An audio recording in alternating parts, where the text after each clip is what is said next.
that there's going to be a shakeup at the top of the University of Miami. Now, the athletic director, Blake James, has stepped down, or I guess the way they framed it is parting amicably. But basically, there's going to be a regime change at the University of Miami. And if you go back 20 years, Stugotz, back when, and I've told you this story, that I was at the Miami Herald and I was just starting my journalism career. Mm-hmm. And the pressure to break news, the pressure to compete against others in the breaking of news was something that I did not want from my life. I was sobbing in the Miami Herald bathroom at midnight because I was competing against somebody, and I'm like, I don't want to be Schefter. I don't want to be Woj. I don't want the pressure of breaking news. Don't want it. Right. And so I chose a different path for my career. That would have been a misery if I had to do that. But during that time, if a radio host had gotten close to the news, beating one of the newspaper guys, Stugotz, it was a rare thing. But yesterday, when Blake James steps down, Barry Jackson, who's been a piranha, a news-gathering piranha in this town for decades, Barry Jackson said on Twitter that Blake James has been let go, as Mark Hochman said on 560 AM. Right. And Mike Ryan, he had texted me from Tim Reynolds of the Associated Press. He had texted me, Tim Reynolds put it first on Twitter. He broke the story. Dems the rules. I don't know what the rules are anymore on who broke news, but if you've been listening to this show, and maybe Greg Cote, as he walks in huffing and puffing up the stairs, maybe he'll be able to tell us what qualifies as breaking news. But I feel if you've been listening to this show, you've known this is coming for a long time. Because Mike told us. Mike Ryan was, oh, you sound so bad, Stugotz. What do you mean? It's not his fault. Right. He couldn't find the salt. Exactly right. I could find the salt. You get a sentence out, and then boom, we're off and running. He was on this quest for salt in the other room. I go, you put salt in your coffee? He's like, no, my water. The salt really helps in terms of my voice and my throat. Making efforts. Yep, thank you. You ever heard of sandblasting? Thank you. Yep. This is like that. Yes. Your efforts are so terrible. No, that's not true. On this front. I quit smoking. I mean, I don't know what you want me to do. Congrats. Yeah. Stugotz, I've got Sedano writing me, okay, concerned about your well-being, about your health, and about how different your voice sounds than it used to sound. Okay? He's up early. He writes, every Monday local hour, Stugotz sounds like he has a frog in his throat that partied way too hard at a Dead and Company concert. Yeah. Okay, and then that's usually the case. It is the case. And there are a lot of people worried about how pukey you sound, and I've got the tweets and the texts. You're clearing your throat. Turn the mic off. Yes, that's what I did. Tuesdays are easy for you, Dan. No fine. You heard that yesterday, right? Don't you love that, Chris? How he's like how he said to me yesterday. Wait, Chris, let's relive that for a second. You heard him say yesterday how Tuesdays are easy for me. Not what I said. Well, he made it seem like, yeah, you have some help. You got me, you got Greg. Yeah, help. What's Greg doing right now? I was talking about the banks. I was talking about, you have weekend observations. Mm-hmm. I was talking about, back in my day. I was talking about the use of sound montage. I was just saying there's a lot of built-in segments that help you get through the show. I don't know if Greg has a back in my day today. I have my weekend observations, and I have no idea if the useless sound montage is ready, but I assume that it is because Billy always has it ready. Just like I always have my weekend observations. We're here to support you any way we can. Me, Greg, Billy, my voice, Chris, and Mike. And the frog. That works its way out in about 30 minutes. Mike Ryan, did you break this story? Yes. Did I tell you that Blake James was going to be fired? Yeah, for months, but in terms of like journalistic credit, I think it's whoever goes to Twitter first. I heard Mark Hochman went to air with that. Cool, but the rules are Twitter. He doesn't get the story. Why doesn't Mark Hochman? He's got to tweet. Hawk's got to tweet it if he's got it. If First. Mark Hochman broke that story, then he will have Did had Solana, a did big. his producer Alejandro tweet it? Yeah. Solana. Alejandro Solana. Solana tweeted it before Yeah. Tim Reynolds. Yeah. I gotta check the timestamp. No, I he think did. so. He did. Solana broke this story. All right. Well, then if Wow. that's the case, and it's Solana. Alejandro Solana. Yeah, Solana Okay, scoop. we've got a new newsbreaker in town coming for Cody's stuff. Okay, that's a bigger story than Cody has ever broken in his. Is that right? No. No, God, no. Top 10, maybe. I actually broke the story. By the way, my voice Right. is worse than Stugotz's. I need actually some broke salt? the story because Tuesdays are easy. Easy woke up- peasy, Dano. I woke up yesterday morning. Jesus Christ, Greg, And go I drink thought to some water. myself, Go drink some water. Blake's going to be fired today, salt. but I never Yeah. said it. I never said it to anybody. I felt Greg think it. Thank you, Billy. Okay, maybe that's a good scoop then. If you felt Greg think it, then did you break the story, Yes. Billy? No, because Greg thought it. Yeah, I thought about it. Mike, there's a lot of interesting stuff around this story, and you've been reporting it, and you have sources, and you're a golden cane, and you're an insider. So there is going to be a shift in the leadership. And if they're serious, if they intend on being serious about sports again, and they have not been, they haven't been.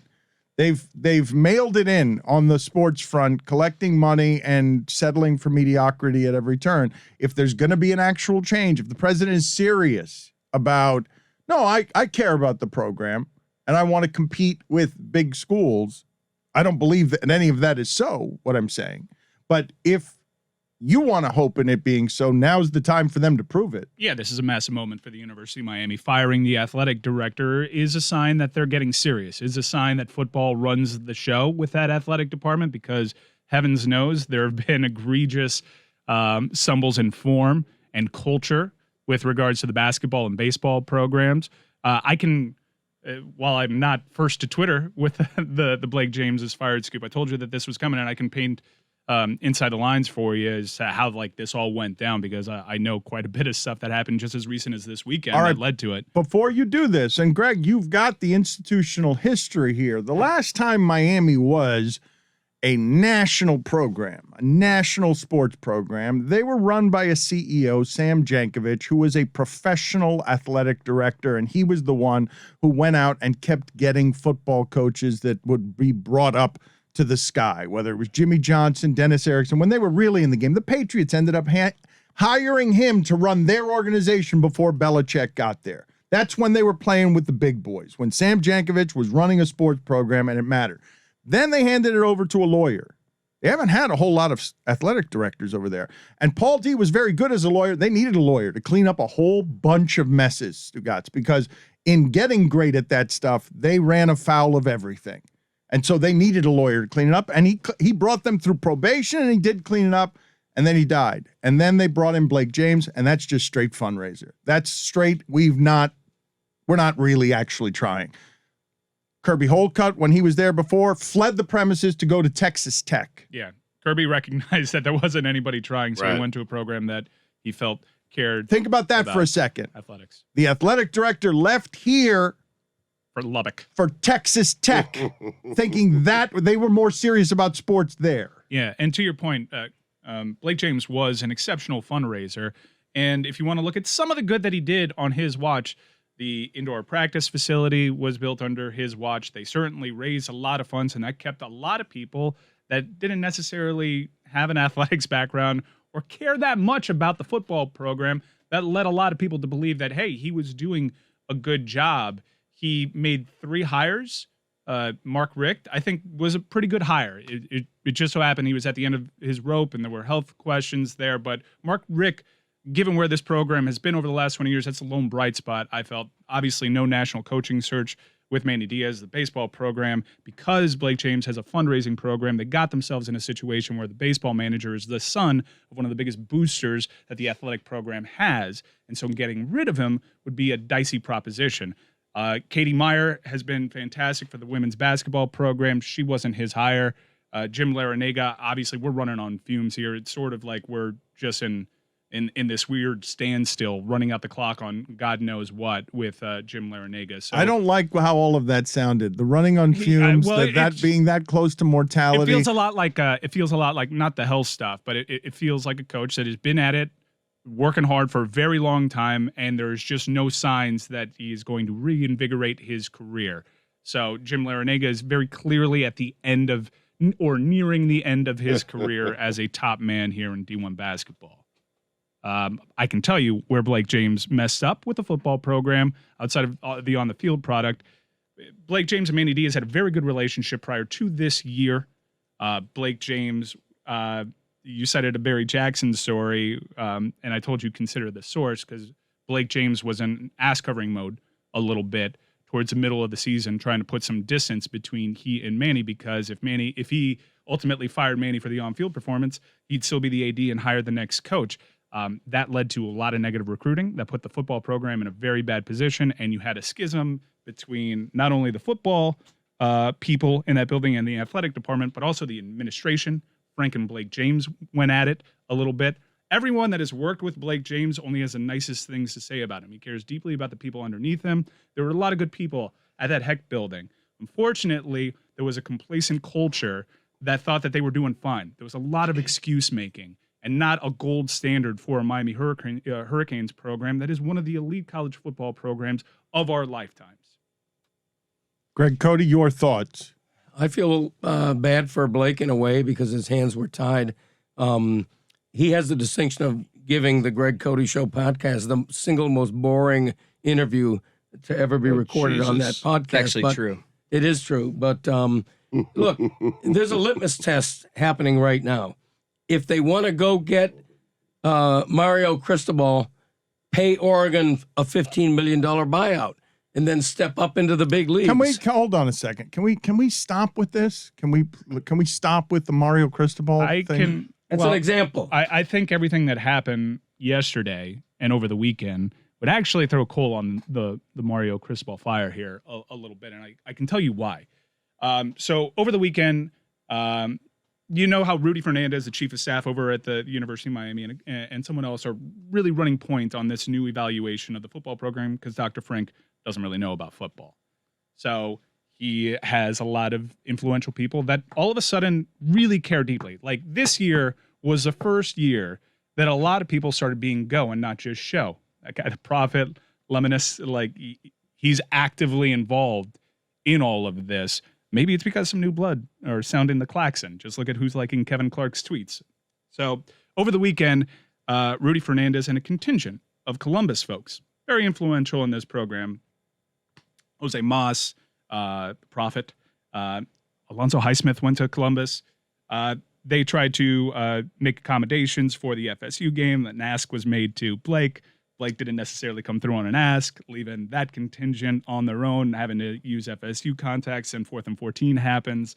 Everyone's pretty mad at Blake James. And the second that game ended, when you consider the timeline of where we are, the move needed to happen this week. It was a matter of really like Monday or Tuesday. All right, let's backtrack here for a second, Greg. Why do you want to stop it, though? Just explain that. The Cristobal talk. I'll get to that in a second. Okay. The only reason I'm saying enough with Cristobal isn't because I don't think they can get him or that they can figure out how to do that. It's because I think it's really short-sighted to just go grab the next savior name coach guy when he had a whole lot of support in Oregon and at FIU. Look at where look what happened to FIU just yesterday. Butch Davis is leaving at 70, and he's telling you we've been doing flea market football. They haven't won a game since beating Miami, which is when Blake James and Manny Diaz should have gotten the hell up out of here. The moment that they lost to FIU. FIU has won one game since beating Miami, and they were playing with borrowed helmets that were 10 years old and jerseys that were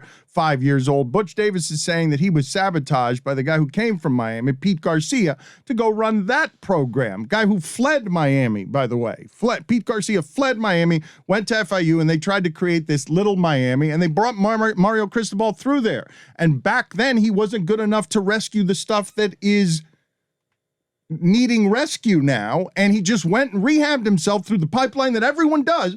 Go to Alabama, then just find a program, and maybe you're Mississippi and Lane Kiffin, or maybe you'll go rehabbing right back up the tree. And what I'm saying on Enough with Cristobal is do a national search and find the next great person. Don't just get a name because Alonzo Highsmith and Columbus want the Cuban guy. Yeah, I'm actually with you on that. It seems as though this is headed towards Mario Cristobal, and I think we're kind of potentially replicating some of the mistakes that we made along the way, even though I think all admittedly we'd say, well, this is a tremendous upgrade. And if this is what it takes, I'll sign up for that. I think Mario Cristobal's ceiling, well, there's in-game questions. I think his ceiling is Kirby Smart. He can recruit.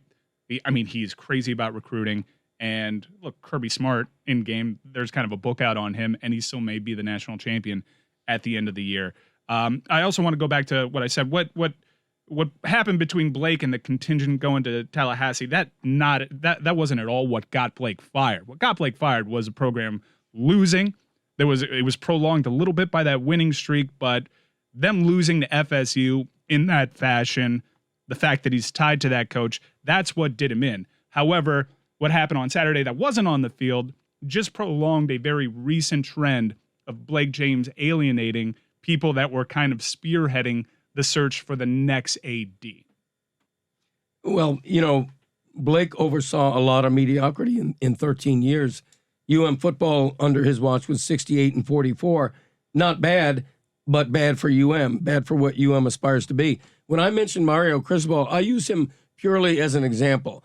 If you want to upgrade, you have to spend to upgrade. If you want to go on the cheap and hire another coach for $3.5 million a year with incentives, chances are you're going to get somebody who doesn't get you where you want to be. Do they have the money to upgrade, though? That's the question, no, right? They have the money, and Mario Cristobal flatly was not going to work for Blake James.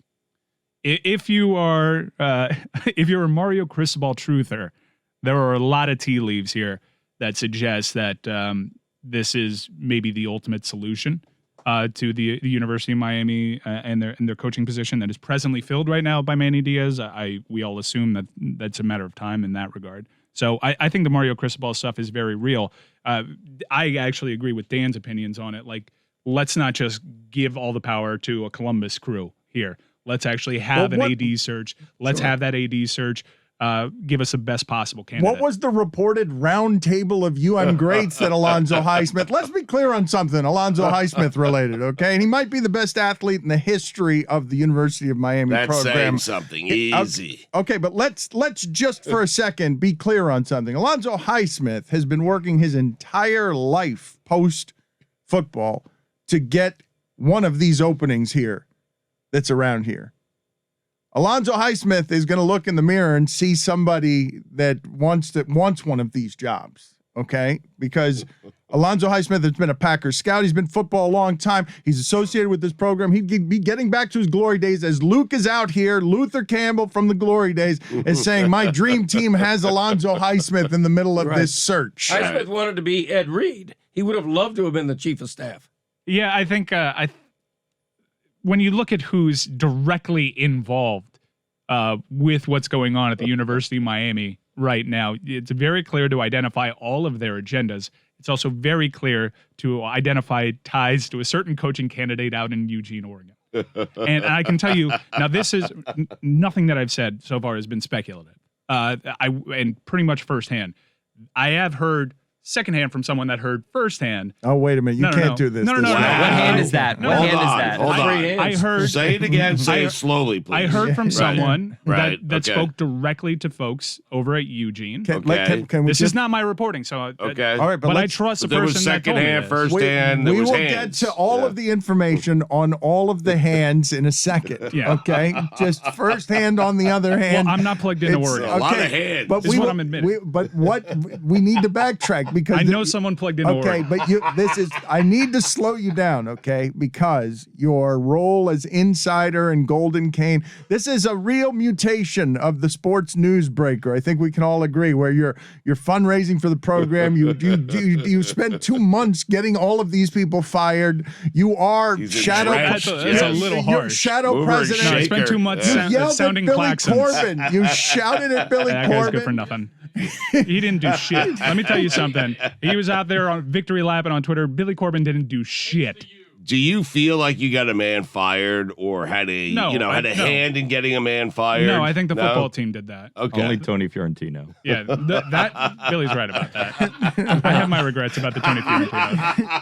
I have heard from someone that spoke to folks over at Eugene that says internally, remember USC is also rumored to be poking around Mario Cristobal And I think what hire they make there actually impacts Mario at Oregon, considering he has a pretty good pipeline to California right now. And if they make a big splashy hire, that could certainly affect the success that he's having over there. People at Eugene, Oregon are only worried about the University of Miami. They think that that's the only job that Mario would leave for. Now, if Oregon makes a college football playoff, if Oregon wins a national championship, things can obviously change. But I think right now, it's pretty nuts considering they have to spend a lot of money. Mario Cristobal just extended for 1 year, which means Miami would have to potentially pay even more money to Oregon. But the loud Cubans are trying to get in the game, trying to take care of buyouts. They're not all Cubans. There's a couple Lebanese folks. You threw Jorge Mas in there. So no, I didn't. No, Jose.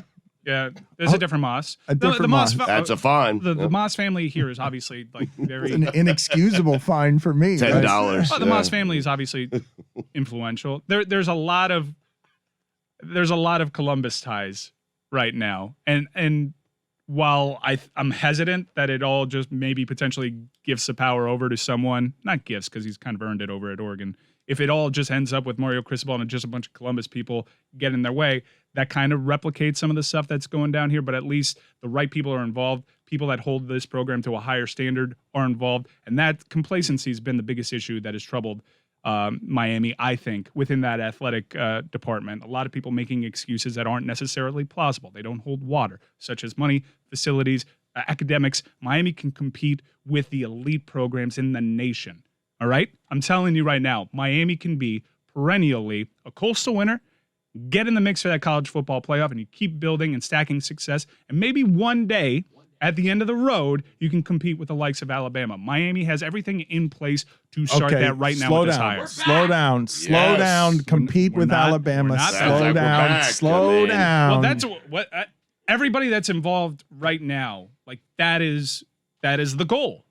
Mike, this isn't a lot different, okay? This is not a lot different than your last couple of happiest times as a Hurricane, which was getting rid of Randy Shannon, getting rid of Al Golden, and you haven't even gotten rid of Manny Diaz yet. He's still working on it. This is really the first.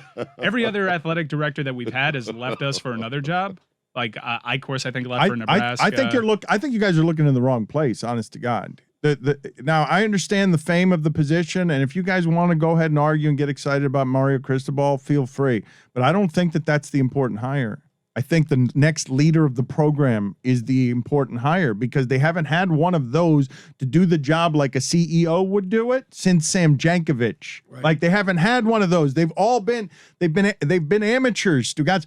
Paul D was an athletic director. He was a lawyer. He was just a lawyer who happened to be around the athletic department. But you're saying the AD, whoever they decide to replace Blake James, that hire is infinitely more important than the hire they make to replace Manny Diaz. If indeed they do that, we have no idea if they're going to do that. We're talking about they might not, Mike. We're talking about the entire program going back to Rick Barry was a University of Miami basketball player back before anything in sports mattered down here. He was a Hall of Famer. Then the University of Miami baseball program and football program put Miami culturally on the map because people were watching on ESPN and ESPN grew. College baseball, there's Miami. What are those weird uniforms doing? They had a CEO in charge of a national program. They tried to make it a big basketball program with an assortment of coaches going up to Leonard Hamilton, who would coach Michael Jordan. They got to the Sweet 16. They've never been able to make it that way as a program. Now they have Jim Morris, who replaced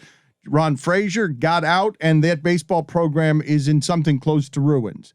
The football program has been mediocre across 20 years, interchangeable with all the Virginias and Virginia Techs of the world. Interchangeable.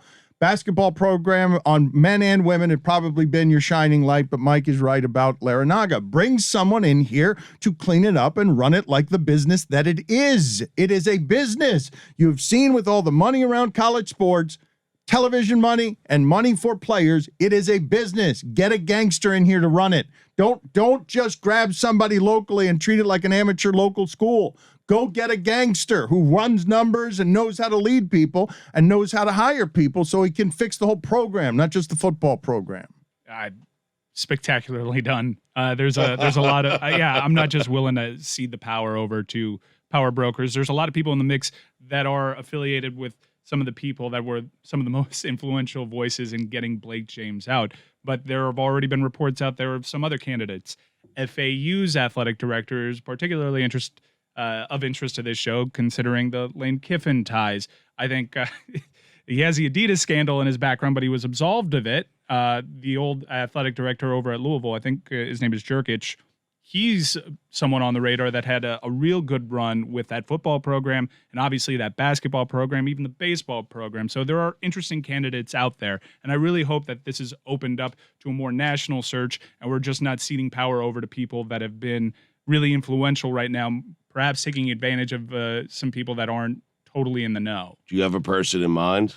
Do I have a person in mind for athletic director? Yeah. I just want That's them to a big do hire. a search. I think there's some people that used to be with the program that this show is particularly fond of, that have experience in all sectors, that I think deeply care about this program. That would be good. I also think Jerkic would be good. It's a little shady, and I think to compete in big-time college football, college athletics, as that's evolving with all these TV deals, you need to get your hands on. No, say it, Jim Frivola. Let's go. I like Jim Frivola. Let Jim Wow. Frivola. I also- Jimmy Free. No, Jim I Frivola. mean- Let's say it. Say it out loud. Jim Frivola. Yes. Let's say it out loud. Frivola. Jim Thank you, This show likes Frivola. Jim Frivola. Jim Frivola. No, this show more than likes Jim Frivola. This show loves Jim Frivola was up for that job Yep. that Blake James got. Yeah, I like Jim a lot. There's obviously some people. This would surprise you. I think that there are people in house right now that love this program immensely. And if Miami is serious about breaking open the bank, What are you then I think yammering they could do a about good back job. there? No, we need a Chris? phrase. I'm trying to get this, like, so we can campaign for this. Let's Roll roll over with Frivola. Yes, let's roll it with Frivola. Yes, it needs. If you don't have a slogan, I was it's starting not with gonna- bring in Jim, but in and Jim. No, yeah. let's try No, it. no, no. Bring in Jim. Bring in Jim. Bring in No, Jim. Billy, no, Let's no, roll I with think Bill- Frivola. I think Billy's Let's got a better roll one. with Yeah. Frivola. Yeah, Billy's got a better one. I I'm think. thinking Michael Irvin. Oh, that is it. That is the guy right there. I have my concerns about Michael Irvin. Why? Why? I just have my concerns. What'd he about ever it. We do? can- we Who can- cares mean- more about the you than Right. him? No one. No Okay. one. Yep. I have right. my You're not about winning, concerns Mike, right. about I'm Michael around. Irvin. You're Irv out right now. Irvin. Irvin. Michael would give a staff pep talk every morning, and that would be his entire day as AD. And then we'll lose the 2 scores to a rival. That's right. This show is guilty of It'd doing be what some of the great. Columbus crew is doing. Oh, man. We're just rolling over for Frivola. What are you talking about? Just because I'm the godfather to 2 of his kids? What are you What? talking about? Wow, you should have Whoa. put that out there. That's You a gotta conflict, You gotta yeah. be a little bit murkier about these ties. We love that dude. Yeah. Are you excited? Like, this should be pretty good. Like, I don't get excited by addition by subtraction. Yeah, I mean, the lost a job. playmaker, though. I mean, no, I don't, and I don't get excited. I've seen enough. That would be certainly very entertaining to have Michael Irvin and Deion. It'd be I want so Deion great. Sanders to get the TCU job. I want, I'm here. Was he okay? What do you mean? I think Deion? Deion Sanders, he had a very serious surgical procedure. Yeah, I think he was coaching in a wheelchair the other day. Was he coaching? I know he was like in a hospital bed and he missed one of their games. Coach Prime? Yeah. Great T's and commercial P's. with Saban. Fantastic. T's and P's at Coach Prime. Think about that for a second, though, because I know that it's a bit of a competitive advantage that Nick Saban has being able to do the Geico commercials. But go ahead and give me all the other Jackson State coaches throughout history, or that you can even imagine in that space on your television. And seriously, Deion Sanders, if for TCU, Stugotz, Yeah. that guy would fill the huddle with recruits just based on fathers who wanted to meet him. No doubt. But Yes. just based on fathers That's who it. wanted him Right. in the living Yes. room. Yeah, Yes. and mothers. It's Aflac, by the way. $5. I actually am a big supporter of Jackson State. I'm a booster for Jackson State, believe it or not. What? I get a lot of mail from Jackson State. What is going on Because with they you? created a fund for Seiko Smith, and I've donated to that. And now, like, every Mike, time I but check wait, the mail, can you there's Jackson stop State. for a second, okay? Insider, very donor. quickly. He's trying to be a Yes. mover and shaker in college football, and he is. He's becoming one Do you know what because the definition of a booster is? Like, if you buy a UM hat, you're technically a booster. It's someone that uses their means and their platform to increase the national profile of a brand. Mike has been doing in the pandemic and beyond. Mike has been doing activism with this microphone. I don't believe there has been a passion that Mike has poured himself into more than trying to change the leadership at the University of Miami because it has settled for something less than the standard he grew up I on. mean, okay, I like to think this is going pretty well in terms of change so far, me being directly involved in stuff. You're doing your job. Yeah. I think that, by the way, I'm a booster because I got my booster shot. But there is Doesn't sound like it. no, it really doesn't. I apologize for my voice. No, can we get to this for a second? You Because want me to get you some throat coat? No, I don't I even got know what that means. in Greg's defense, I got the booster as well. It can make you very, very stuffed up and very phlegmy. Stugotz, It can. let's talk about My this. wife is having a difficult time with the booster shot. Let's She talk is. about this for a second because we're getting a lot of this. I'm worried about Stugotz developing mouth, throat, tongue issues and ending up Thank you, Chris. with a tracheotomy. Honestly, wow. his voice used to be great and it wasn't that long ago. It makes me sad Tracheotomy. and it's gotten so bad so fast. I couldn't find the salt. I mean, And we're getting a lot of this. And do you realize that I believe what's happened here, much like when you walk into a house and it smells bad, but you spend some time there, you forget that it smells bad. I believe that you're feeling soothed because your voice somehow doesn't sound as bad as Cody's. oh, I wish he was here every day. Yeah, I'm here for you. I'm here for you, Stugotz. But what I was going to say about Ryan, You sound Holy so shit. bad. You Please. sound Terrible. so Please. bad. You Right. can call me Mike. You look great, though. I feel like I'm going through puberty. Okay, but That's I the way can't do sound this. right now. I can't do this show. I can't do this. Nah, you This sound way. fine. We're doing great. You guys are I fucking think with we're him, doing right? great. Yes, totally. I totally did that on purpose. Thank you for noticing. I mean, that was great. I feel bad because, like, you can't control what's happening right now coming out of your mouths. Thank but you. I just did. I mean, He sounds like Marge Simpson. I did that on purpose. We can't do this way. It's too distracting. People are worried about Stugotz. Okay, they're. If you guys I mean, are by going. comparison, I'm not at all worried about Stugotz Thank right you. now. It is You're great. Yeah, Thank you. You are my chief concern right now, My Greg. point is that I came in here being inundated by texts and tweets from people who Right. care about Stugotz and care about this show, worried about his voice. Do you know how hard it is to overwhelm, to eclipse how bad his voice is because yours is so crappy? Right. That's beyond my control, though. You know, there's only so much I can do. I mean, I'm drinking tea right now. Christopher brings me tea, doesn't even sweeten it for me. I'm powering through an unsweetened tea, but it's pretty good, I must say. Bellamy's got something in advocating tea. It's Whittingham that does that. Is that Bellamy likes tea as well? Yeah. Why are you only referring to people by their last name today? Bells. What are you doing? Are you forgetting people's first name? You know, I If didn't you even are, it's realize I okay. was You doing did it that. to everybody. Yeah, Ryan, Whittingham, Bellamy. Yeah. No one's called them Bellamy. I did want to make a point about Ryan, though. Ryan's not even my last name. Ruiz, I worry about you as a Golden Cane, Mike, and here's why. Okay. The Golden Canes are a very secretive, dare say, clandestine group. Like the No, Freemasons. that's not the Golden Canes. I think you're thinking of. Don't they do Indian Arrow? I'm sorry, that's probably got a new name now. Don't they have on the field Yeah. something that is?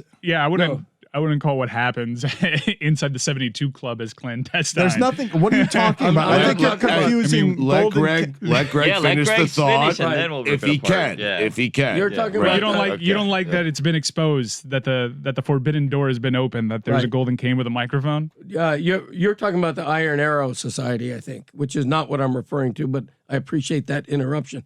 I worry that the Golden Canes, the secret of Golden Canes, aren't thrilled They are secrets. secretive. Yes. You don't find them out there It's a quoted. secretive group. Everyone Yeah. knows it. I'm not calling They it live in the secretive. shadows. I mean, they do. They not live in the The shadows. golden, they are not. The Golden they're Cane are loud. some of the most look I at me mean, folks. No. I'm not talking to Ed They're- Williamson they're- about You got them as the his Illuminati. and No, that is not wait a the minute. case. Ed Williamson. That's right. You're talking about Art Hertz and Ed Williamson, Art like the Hertz. owner of this Yes, aquarium. That's right. Ed Old Williamson golden Cadillac. cane. Mike Bryan is a golden cane. He's a young golden but cane. but those are the guys. Ed Williamson. He'll learn, Dan. Give him time. He'll A learn about Cadillac the man. secrets. That's Does right. not like a golden cane on the air revealing the inner workings, the machinations of this secretive society. Let's entertain your theory right there.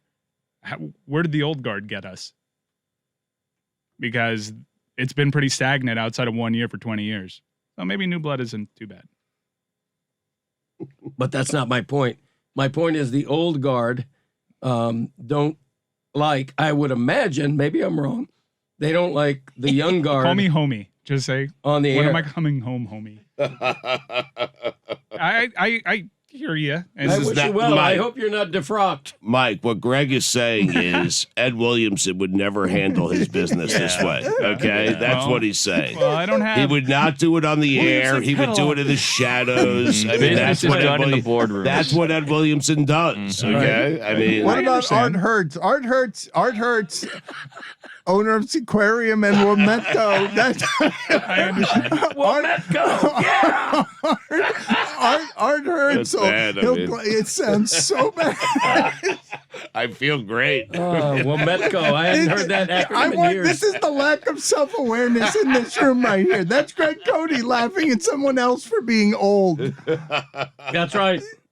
They half of the Golden Canes make me feel young and sound worse than me as well. No, that's not true. It is true. There's like an upper tier to the Golden Cane that they just sit in a box, and that's a room that I definitely want to sit. Do you in. guys wear masks to your secret meetings? Yeah, so no one like knows eyes your wide shut. identities? Yeah, Mike. eyes wide shut. Mike. And I'm like, that guy sounds like John Beeson. Who is the Grand Poobah? Wow. Like, Grand is there Poobah? one? question. Yeah. Is Well, there a Golden Art Hertz. Hurricane? Art no, Hertz. No, the Soffers. Oh, that's Yeah. that's right. Yeah, the indoor Soffers. facility. No, Yeah. and the Prophet. These are all just code names when we go to our eyes wide shut parties. The Golden Canes are so I old they want call you- them the walking canes. That's actually not too bad. Nice. That didn't Wow. deserve that. Yeah, That I mean, did it's just not- nice. that did not Yeah, deserve Toast it. to the Fair golden walking I canes. want you I to think he gave it to him just because he got it out. I mean, do me a favor. I want all of you to Google, okay? Just Where right does now. the golden come from? It's I like want- the golden years. of I their- want you guys to Google image search Art Hertz and Ed Williamson. Okay?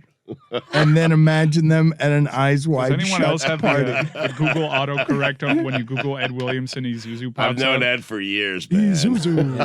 Ed, I Ed, can move a Cadillac. That guy. and Isuzu. Ed Williamson was old when I was young. Like he was. We did an Ed- appearance Ed, there. Ed Williamson was an old Defoe's still man. doing trivia from there. Yes, yes. Oh, he's a JM Lexus guy. He'd get really mad. Is the Gaki a golden cane? I mean, He must be. And if not, why not? It would be very weird for Zagacki. Well, I'm sure he's a booster too. Mike, isn't Golden Cane just, it's not. Golden Cane is just you give a certain amount of money to the program. Golden It's not Cane is the you give- millions that Williamson and Hertz are giving.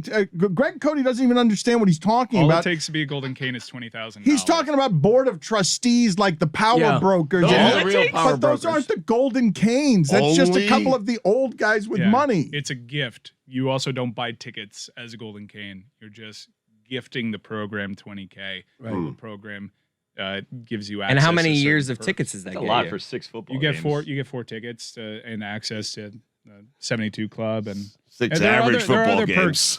there are other perks that come with being a golden cane, and part of it is being influenced. And yet, like I am not at all in some secret society. I do not have the money for it, but I do have a microphone, and that's That helps. an equalizer. The GCs are in the ear of the board of trustees. Was this like per Make no year, or like a mistake. one-time thing? Well, look, when they inevitably fire Manny Diaz, they are not going to pay Manny Diaz any of the money, and they've got loads of it. that the TV deal has earned, or even their medical facility has earned, or the tuition for a private school has earned, they're going to turn to the Golden Canes and be like, well, this is how it's done in big-time college football. You're on the hook. They for want Manning. more money? Yeah, that's basically what it is. But It is absurd. But Billy and Chris, though, are both of them want to know. They don't feel like you're getting enough for your money. No. And Mike's arguing on the other end. This is me giving as much as I can because of how I care about the program. That it's a financial hit that hurts. Yeah, I didn't want anyone saying you didn't go to the school. Like, what are you talking about? I wanted to be in certain rooms. I wanted to have access to certain people. I wanted to know more about what was troubling the program, and I think it was a down payment on hopefully what ends in a couple of trips to Charlotte. That's all I want. I want to spend more money for the program. I want to do the overhead claps during Freestyle Rock at the light. That'll make it all worth it. Fra Bola Jim Fra Bola Jim Fra Bola. Or the Associate AD at Alabama, which also rhymes with Frivola, by the way. If you had Jim Frivola's name being chanted today, you win. Yeah.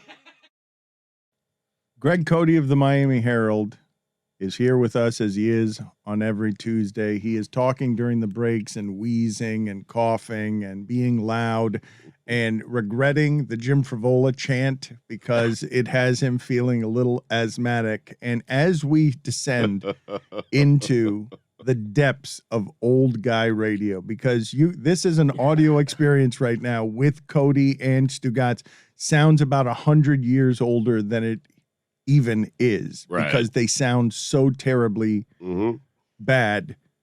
They were just talking about their love of flea markets. The two of them, Greg Cote and Stugotz, were talking about how much they love a good flea market. And I don't even know where that conversation began.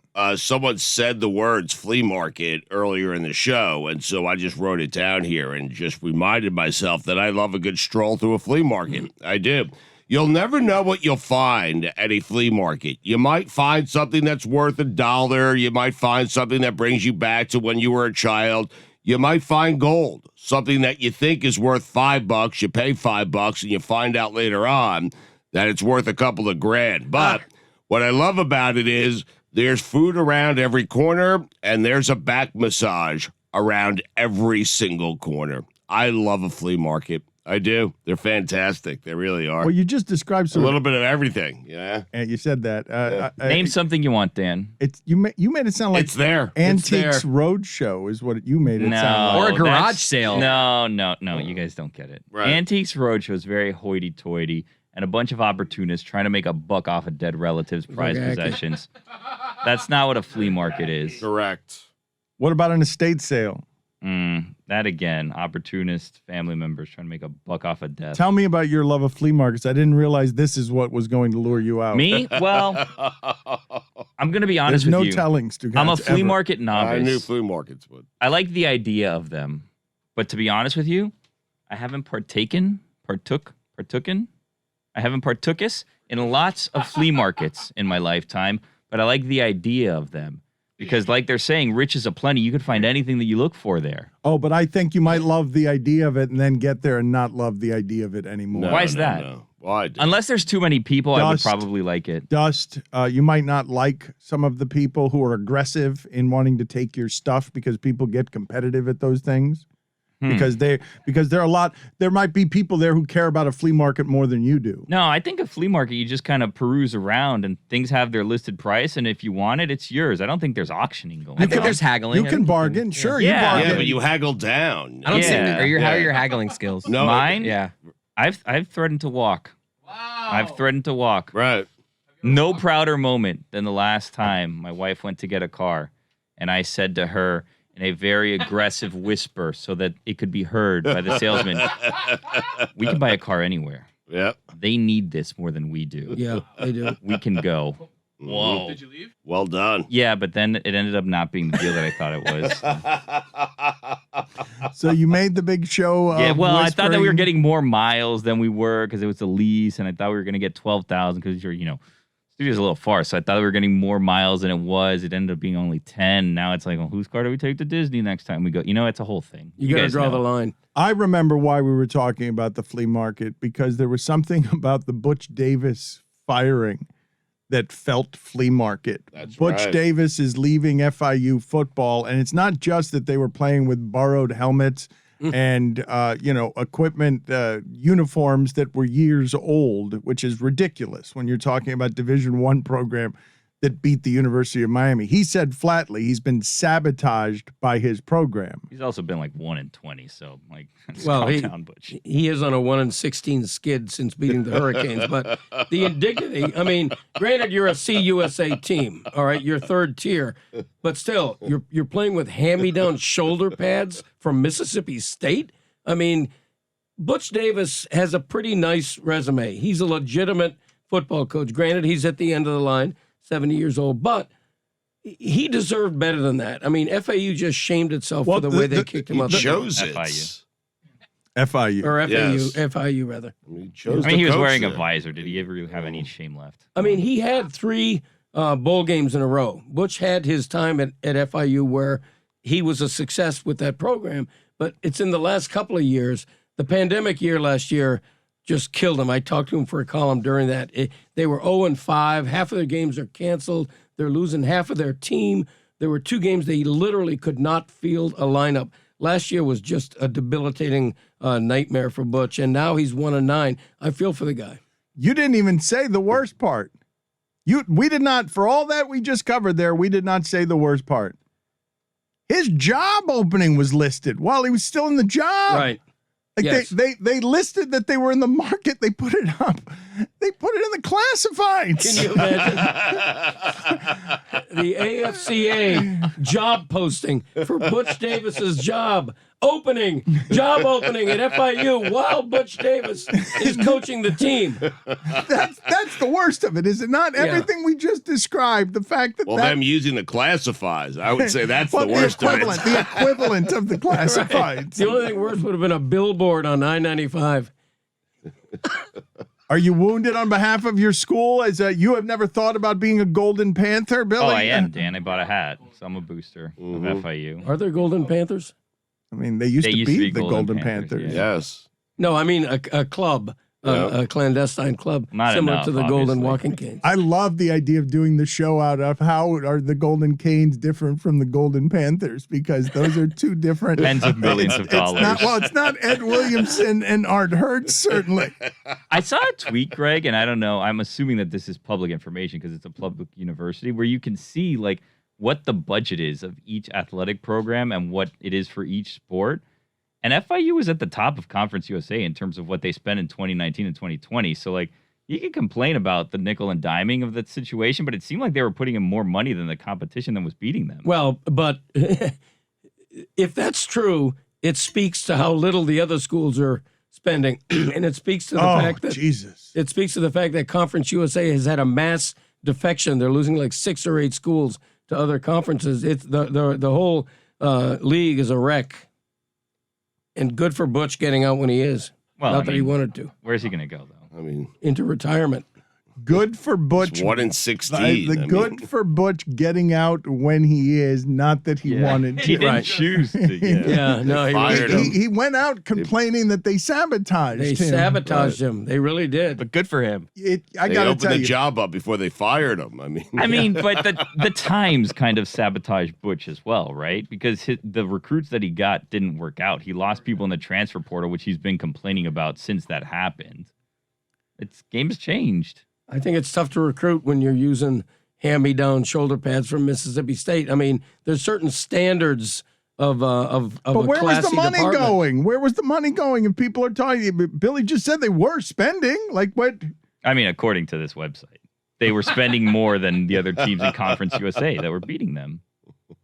Well, doesn't FIU, other than football, which seems crazy to say, because even FIU hemorrhaging money was still making more money than other sports. But isn't FIU like pretty good in soccer and some other Yeah, sports? they just beat last week the defending national champions in Marshall. Okay, I so believe they're nice. going to be in the soccer So tournament now. you could make an argument that beneath the rotting head of football is a pretty stout athletic body. How's that for a tortured metaphor? Well, I just can't believe we spent these last couple of minutes engaging both Billy and Greg Cote on the glory that is FIU And football. flea markets. Dan. And flea markets as well. Exactly. Did you get out all your opinions on flea markets? Because another place that you were talking about, you cooked on Sunday night. You were Right. talking about how wonderful your meal was that you cooked. You were patting yourself on the back for heroically making a wonderful meal. yeah, I went to an Asian market, bought the real deal, bought Korean short ribs, which are cut against the bone so that they're very thin, almost paper thin. They turned out fantastic. But flea markets I adore because it's a time warp for me. When I go to the Thunderbird flea market, it's 1975.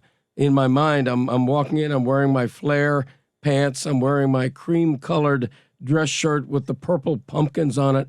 I'm going to buy a bag of weed and my Buick Cutlass. It's I a want to wonderful meet that time. Greg Cote. Wait a minute. I mean, What was happening? You were Back in the day, a I'm 20 teenager. years You old. were, but you were okay. You're 20 years old and you're Right. buying a bag of weed at the Right. flea market. No, not at the flea market. I'm in my right purple- down the street from the flea market, though. Yes. And the yeah. first bag of weed I ever bought, this made me laugh out loud. It was $19 for an ounce. It made An ounce. a whole ounce for 19 Great bucks. value. And I'm Yeah. like, you don't want to round it up to 20? You flipping that thing? Am I going to give you a 20 and you're going to give me back a 1? How does this work? Stems and seeds. But I did not have this ending up with FIU analysis combined with the times that Greg Cote bought weed. Pete Garcia's gone, by the way, which is a great day. for Yeah, FIU. yeah. Dan, wherever you find a flea market, you will find a guy selling weed within a 2-block radius. I Oh, promise Put it you. on the poll, Yes. Guillermo. Wherever you find a flea market, do you find a guy selling weed within a 2-block radius throughout history? Is At a- Stugotz Yes. right to make that absolute? yes, he I is. am, yeah. At a flea market, there's certain things they're known for. There's a million varieties of used pipes, meaning smoking pipes. There's 8-track tapes, which you can't find anywhere else. Board games. I mean, Oh. they got it all. Yeah. I feel like you haven't been to a flea market since the 80s. I've probably been to a flea market in the last 20 years. I think since the Dolphins last I met. think the he 90s. hasn't been to a flea market since the flea market he's describing of his 20s. You say you love a flea Cassette market. tapes. You haven't been back to a flea market in 45 We years. should go that's as a not true. show. When's the last time we should broadcast live from a flea They're- market? they're They're not still selling cassette tapes. At I flea believe market. you could find some. Trust me when I tell you that you'll like the idea of being at a flea market a lot more than being live remote from the flea market. Trust me. But Billy, if you want to go and be a flea market correspondent, I would love that. I would love to send you out to a flea market one day Will and they just open now? and just have you check Yes. in from wherever it is that you are. Billy's flea market tour, you don't think that people would be loving you as a guide on that? I feel like flea markets are a weekend thing, aren't they? Are they open all day? Well, they're Every open day? at night, Oh, are they yeah. not? No, they're Yeah. open all day, man. 7 every day. days. 7 Yeah. days a week. Yeah, the flea market doesn't Yeah. close. I'm not sure what are you out either of of your you. mind? Not sure either of you know what you're talking about. That was I was probably just the- at one. What are you talking When were about? you On at a flea weekday? market? Right by my house. On a I don't Wednesday believe morning? that for a Yes. moment. There was a flea market in Parkland, Florida. On a weekday. No, there is one near Parkland, Florida On a that I weekday. just went to on a weekday. What were you looking for? I went there with Pipe. my wife. She was looking weed. Went there with my wife. She was looking for something. I was getting a back massage in one of those chairs. That's what I was doing. It felt wonderful. I am at Festival Flea Market. That's the There name you of the go. place. Festival Flea Market. It's a real place. I've heard Jesus commercials. Christ, Greg. I mean, Greg. I buy all of my shoehorns and back scratchers at flea markets. One of the greatest days of my life was when I went to a flea market with Flea of the Red Hot Chili Peppers. He thought the place was named after him. It was fantastic.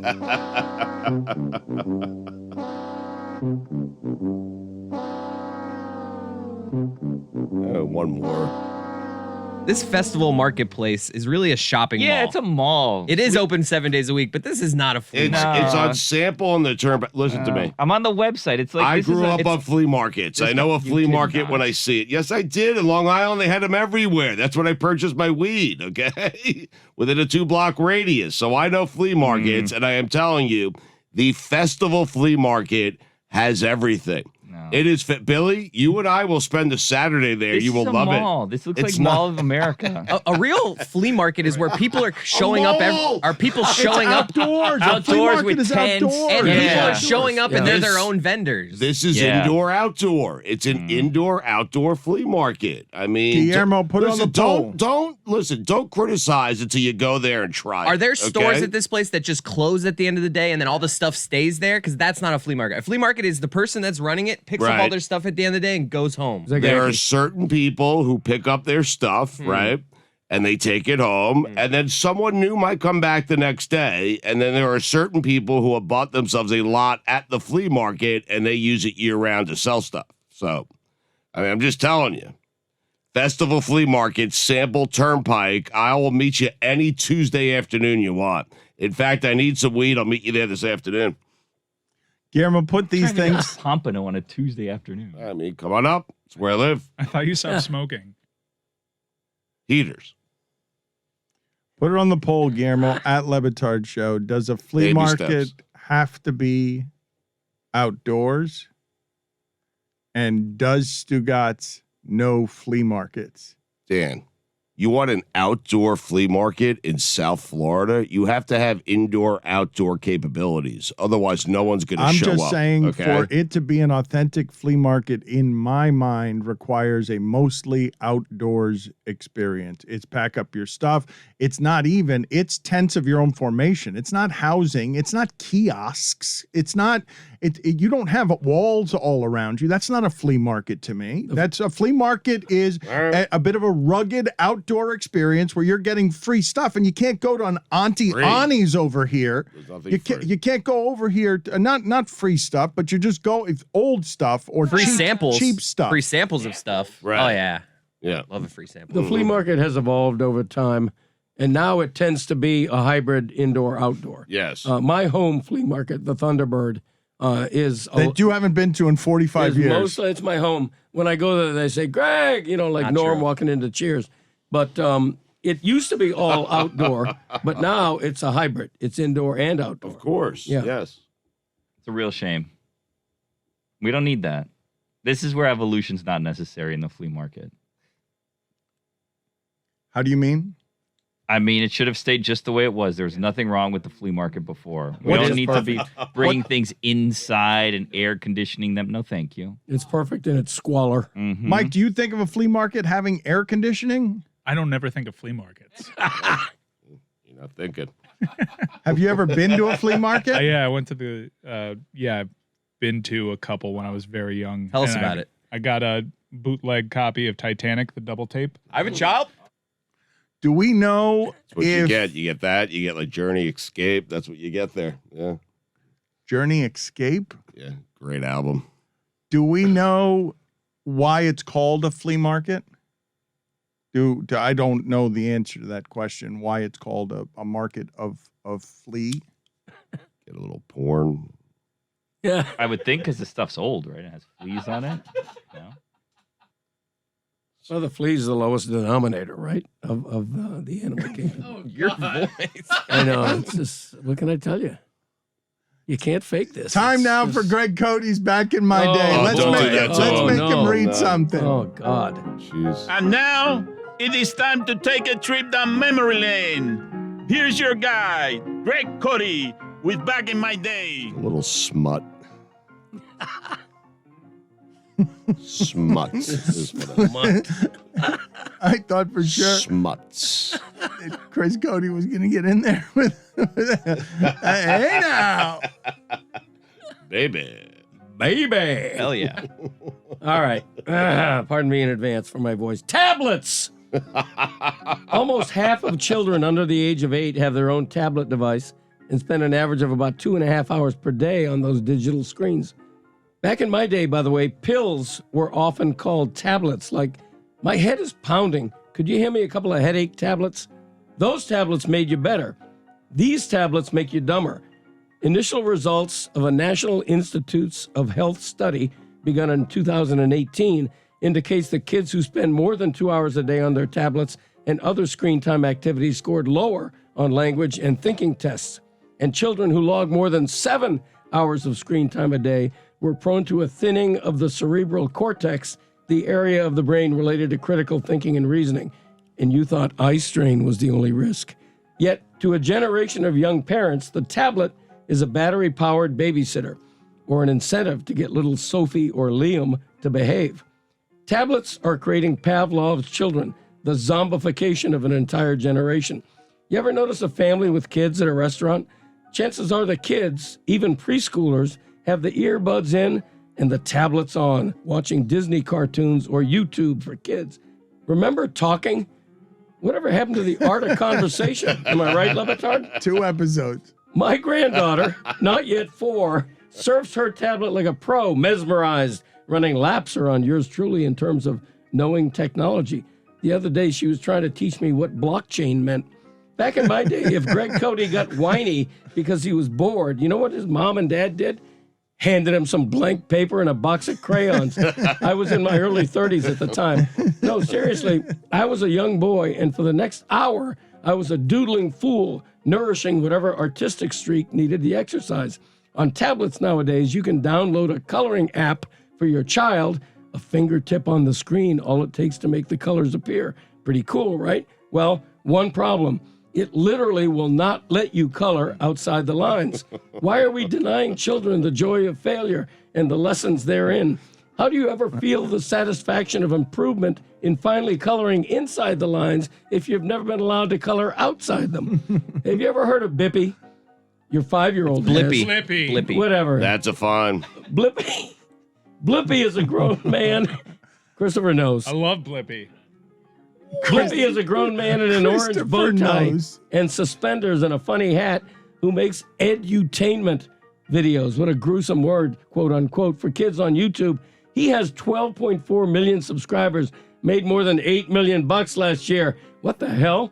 I'm going to start doing kids' edutainment videos myself as the character Greggy. In the very first one, I'll advise kids to shut off the tablet, grab an old-timey coloring book, and Please do nothing do this. but color Please do outside that. the lines. Please do this. I'm Greg Cote, and that's how it was back in my day. Chris, Luis, go ahead and create an angry, bitter, Greggy character where he just rails against gonna the way do that. children. No, you should do that. That Yes. sounds It's perfect, Greg. It sounds, Yes. you as an embittered children's character is great. Sounding this dreadful, sounding I like it. just baked and soaked in sickness. But I got to have a get-up, right? Like an Yeah, we'll orange get you wig one. or We'll something. get Get you one one. at the flea market. Yeah, let's Yes. figure out. Let's go. Yes. Nice. You and Billy go to the flea market. Find Greggy. Develop Greggy's character, and let's see if we can get this popular on YouTube. Festival flea market this Saturday, boys. Huh? Greggy. Little porn, little stuff, some stuff for Greg, and some weed. Greggy, the problem with this idea is that you're going to be telling people to get off the internet where all Yeah. of your videos will live. Right. It could be a short-lived series. Greggy. Right. Greggi. I've been called Greggy over the years. Gregor. Various things. Just stop. Greggy. Gregi. No, 2 G's. Okay. Yeah, which is because I hate the name Gregg. If people are Right. addressing me and spell it with 2 G's, I abhor that. But Greggy has 2 G's and an I. I'm undecided about the hyphen. I think I'm going to eschew the hyphen and just make it Greggi. Patent pending. Where were you putting a hyphen? Before the I was considered, but at the board meeting, my equivalent of the Golden Canes voted against the hyphen. Right. Why would there be a hyphen? Well, just for show. Just because. Well, then why would it be an I, not an E? Because Greggy has flair, Billy. You don't understand. Right. he's just. I'm learning. This is the character. You got to take him out to the flea market if you really want to know what's in his soul. Stugotz, last night, and we've been marveling the last couple of weeks about football being extra football. Weird game, man. But last night, the 49ers, who don't win at home at all and have been terrible against the spread, and since being 6 minutes from winning the Super Bowl, it's been an apocalypse, and they don't look like they know what they're doing, and Garoppolo does not look like anyone's future. Right. And- Last night he looked very good, though. Well, Very they accurate. didn't ask him to do very much. No, but they got George Kittle back. Like, he's been hurt. He was hurt last year. He was hurt this year. Like, that guy, when he's healthy, is a top 3 or 4 Okay, tight but end in he the had- he had NFL. 50 yards. They showed last night on the broadcast. So Kittle in the lineup makes Jimmy Garoppolo much better. Much better. quarterback. Yeah, he's a bit of a cheat code, and he played last night. But still, the Rams just got. They're playing for right now. They got Beckham. They got Von Miller. They got Jalen Ramsey. That's an all-star team. They've put together, in football, it's very hard to put together an all-star team. But the Rams, even in a sport that's all about stakes and all in, the Rams are more all in than anybody this year, where they're like, okay, we're just going to do this for right now. Never mind about draft picks. We're going to do this for right now. And they get dragged, with Stafford being Stafford. Stafford reminding you, Robert Woods was really good and important for them. And, Yes, and they lost him. And Cup Right.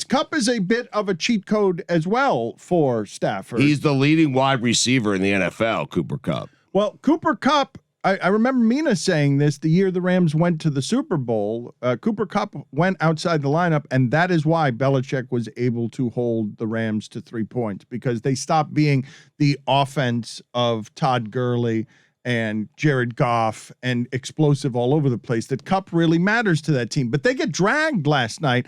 And what's happening in that league is you have, I think I have this right, 4 teams with 2 losses Right. and 5 teams with 3. So you got 3/4 of the league is 4, 5, or 6 losses and terrible. You have the Packers with 2 losses. You have the Cowboys with 2 losses. You have the Tennessee Titans And with the 2 Cardinals. losses, and the Cardinals. The with 2 Cardinals, so losses. that's 4. right. And then you've got the 3-loss teams. But now, because you've got that kind of parity, you can now have a conversation on ESPN about, wait a minute, are the Patriots coming? They're half a game back in the division because they've played one, right? Or are they? Yes. They've won 4 straight. They're a halfback in the AFC East. They're plus 88. Their rookie quarterback is starting to play very, very well. And yeah, you could certainly make an argument that Bill Belichick and the Patriots could make a run through the AFC. There's certainly. no Yes. question. Mac Jones is now the Rookie of the Year favorite. The defense is really good. Belichick is up from the grave. Everybody was going to bury him last year. The Patriots are really good. There's a lot of people who think they're going to win the division over the Bills, particularly on recent form. Dan, the Bills have scored 280 points. The Chiefs have scored 262 points. Now, I know it's been a weird year for the Chiefs. The Patriots have scored 275 points. Like, they could score, but here's the important thing. They, almost as well as any other team, can stop the other team from scoring. So his defense is really good and it's healthy, and he's a great defensive coach. I mean, this is crazy that they're good again this quickly. I'm not quite willing to get to good because they're 6-4. Okay. I know that Mac fair. Jones has been okay the last few games. And I also saw them lose to the Dolphins in their opener. They're 2-4 or something at home. And Ryan Clark is playing cheap tricks when he says that Mac Jones is better than Tom Brady was his first year with the Patriots. That's a cheap rhetorical trick that Ryan Clark is doing because It's a good one, though. Tom Brady, A, was not that good his first year with the Patriots. B, turned the ball over a lot less than Mac Jones does, which was sort of the art of what Belichick was doing back then Right. with the very creation of a game manager in Tom Brady. I've got a young quarterback. Please don't make any mistakes. Mac Jones has thrown interceptions. Mac Jones does things, and that's part of the rookie learning curve.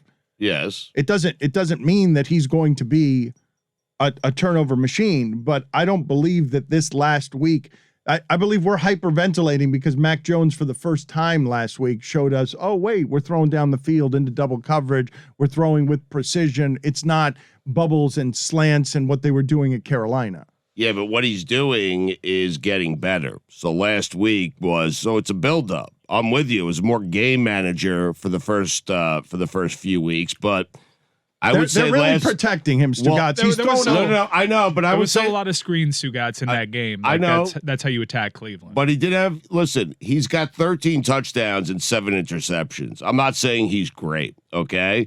But I'm saying with a good defense and a good running game, He can manage a game. Yep. They certainly do have a They're good running good game and a enough. good He's defense. good enough. Yeah, Right. the Yes. Belichick coach defense and the signing of Judon, they've been really good.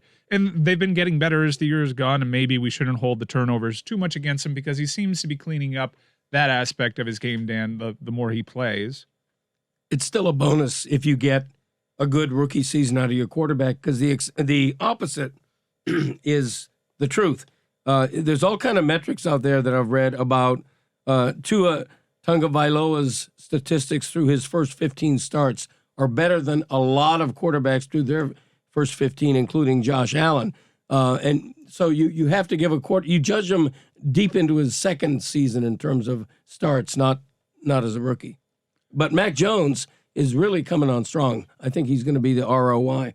I just want to say this: the ROI, the Roy. Why huh? did you do that? The Roy. Why were you I in too love big that of you a did hurry? that. Why Yeah. did you do that? It's shorthand. Put it on the poll, Guillermo, at Excellent. Levitard Show. Do you call the Rookie of the Year Who doesn't? the ROY? Roy. I think sometimes, Dan, with like the Rams, okay, going for it now, sometimes you spend too much time going for it now. You overdo it. Like the Rams were fine 2 games ago. Then you bring in Von Miller. Then you bring in Odell Beckham Jr. And then guys who are making contributions and getting playing time suddenly aren't making those same contributions and getting the same amount of playing time. And perhaps you ruffle a few feathers. And then you have Stafford trying to force the ball to Odell Beckham on the first play of the game last night, and he throws an interception. Like, sometimes you can overdo it. And I feel like in this case, McVay, who had enough, kind of overdid it. Robert Woods tore his ACL. I understand that. I do. But that first I get it. drive, it did have the vibes of, this is kind of what Baker Mayfield was living with. It's just this kind of pressure you feel to Right. want to get him the ball. To get him the ball. Yes. Yeah. But Robert Woods being out is a pretty substantive and important thing. And Odell Beckham. They didn't know that at the time, though, Dan. Odell Beckham having 7 seconds to pick up the offense is also something Right. that is a little bit. I He was had surprised. 3 years to pick up the Browns offense. I was surprised he was even playing last I was night. too. I was. By the way, I predicted San Francisco outright win over the Rams. Fascinating. Wow, congrats. Thank you. Good My job upset out of of the you. week. Yeah. thank you. How's your season Yeah. I was record? wondering. Some people see things. We were before thinking others. about that. Yes. My season record is a little bit rough, which is why I'm bragging about the rare chance to brag. You don't think the Rams overdid it, huh? I mean, they're sitting there at 7-2. The team's good enough. I think You it's gotta one add- of the. I get think it's outta one here. of the 9 teams this year that you have said at one point is Yeah. the best team in the league. That And was them that was without then. Von Miller Yeah. and Odell Beckham Jr. I mean, they have messed up the chemistry in that locker but room. I believe Yeah. you. I believe you celebrated both of those trades. I'm pretty sure you did. Yeah, that was again pre-trades, and now No, I'm starting to after question the trades. McVay. You didn't question the I said trades that. before Yeah. trades. You were against Odell Beckham, them trading for Odell Beckham and Von Miller. That's a thing you said out loud to somebody. No, I did say it about Von Miller. I did say it about Odell Beckham Jr. Now, I didn't say it to you. I didn't say it to Mike. You didn't say it on air. I didn't say it to anyone on this show. No one. You didn't say it to anyone and that was hearing I it thought publicly. it. You I said was it to your thinking about dog. it yesterday. Yeah, I didn't you even think- say it to yeah, Finney. I did not say it to Finney. I didn't say it.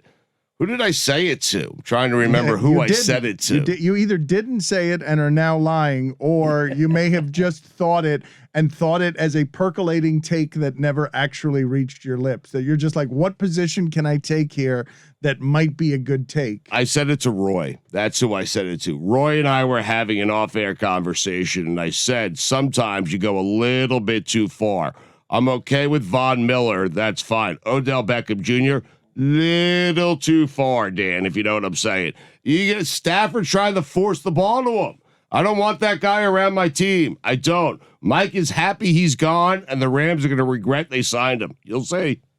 The NFL is a series of weekly overreactions. The Rams have lost 2 in a row. Well, guess what? The mighty Tom Brady has lost 2 in a row as well. I'm not writing off good teams who lose 2 in a row. If you told me right now the Rams are going to represent the NFC in the Super Bowl, I'm like, yeah, could very well happen. I just love the seesawing that last week the Cowboys were a fraud. The next week, oh no, they've got the firepower to play with anybody in the NFL. It's just It's a great year. no, but it seems like this year more than most, and at least in part, it's got to be because you have no 1-win teams, and you've got no 1-loss teams, and you got a few 2-loss teams, 3-loss teams, and then the rest of the league's the same. And then there are a Right. few bad teams, but you as we sit here talking, most of you do not know, as we sit here talking, what the hell the difference is between the Ravens and the Bengals. No idea. They could put together a schedule of 5. You'll be talking about them again in 5 games. If they win 5 straight, you'll again forget everything you saw the first half of the season and make them about the last 5 you saw, because it's so topsy-turvy that when the Patriots win a few in a row or when the Titans win a few in a row without losing, it gets our attention because nobody in this league gets to win a few in a row. Right. 2 weeks ago, the Bengals were the top seed in the AFC. They lost 1 game to the Cleveland Browns in that time span. If the playoffs started today, they wouldn't be in it. Lost to the Jets But as well. but it's like look at what's happening. This is such a stupid, funny, sizable stakes by the week formula that we have gone this season from the Carolina Panthers winning the first month of the season. The Denver Broncos winning the first month of the season. Both of them started 3-0, and then both of them lost everything in the second month of the season. Then Denver goes to Dallas, and you're like, holy shit, well, maybe. Then Denver plays against Philadelphia, and you're like, never mind. Then Carolina says, you know what? We're all in on Cam Newton. Our schedule looks easy. You could do this week to week. The Dolphins' next month of games might get them back to 7-7. It should get them back to 7-7. Right. But Yep. Dan, here's the thing that happened to the NFL. Mike, do you agree with this? Because we entered the season thinking there'd be 2 dominant teams. People talked about the Bucs going undefeated. People talked about the Chiefs getting back to the Super Bowl. Those teams have not been as good as people expected, and because of that, that has opened up the entire NFL. The Chiefs not Yes. being elite has really thrown everything into chaos for the AFC. And it's like the residual effect of not having Manning and Brady in there. It's really fun in the AFC to watch the pendulum swing from, wow, the Browns look like they have their identity. The Baker crazy. sucks. Yeah. So, and that's a case for every team. 1 win and you're in the playoffs. 1 loss and you're facing a must win. And the perpetual overreaction applies to individual players as well.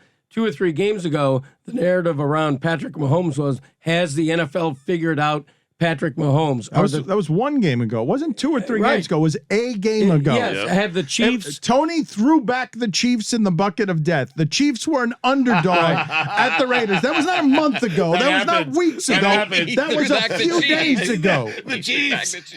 But the point is, he has a 5-touchdown game, and it's like, he's back. Patrick is back. The league has not figured him out. I will say again what I said controversially yesterday, and I want to echo. This is stupid shit.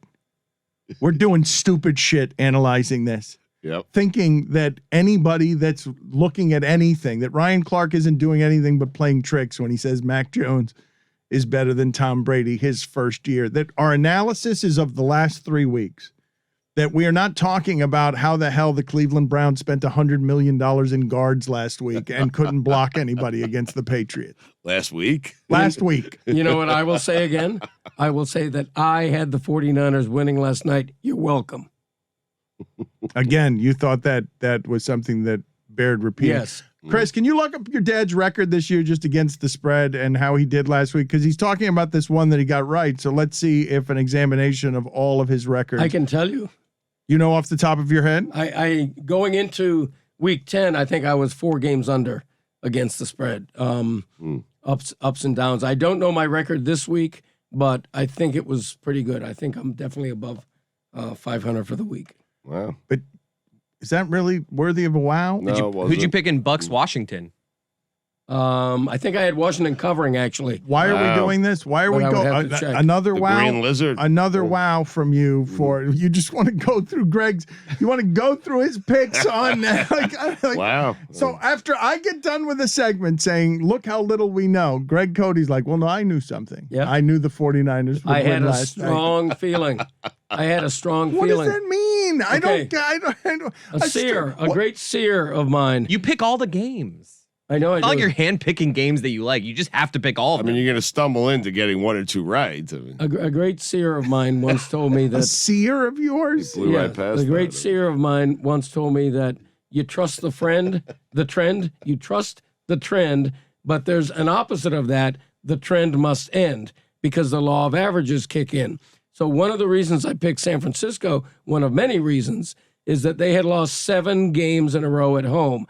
That's untenable. That's an aberration. That's not going to continue. They were just plainly due to have a great performance at home. I foresaw it as if I dreamed it. The do theory. Exactly. Yep. I'm with you on that. Yep. Yeah. You know what that is, right there. Well, if it's you and him, it's do. If it's you and him, if it's the both of you, it's the do theory. The trend must end. I mean, saying here he learned something. You know what I learned? To rhyme. I learned to rhyme. The trend must end. That's why I figured out football, and my picks are 4 games under 500 this year. Hey, better than most. Better than most. What a brutal year it's been. Yes. The trend is your friend, but the trend must end. You stink. Can he sound healthier? You sound like you're about to end. Your trend of being able to talk successfully is about That's to end. right. You'll miss me when I'm gone. I will. And that should have ended at the do.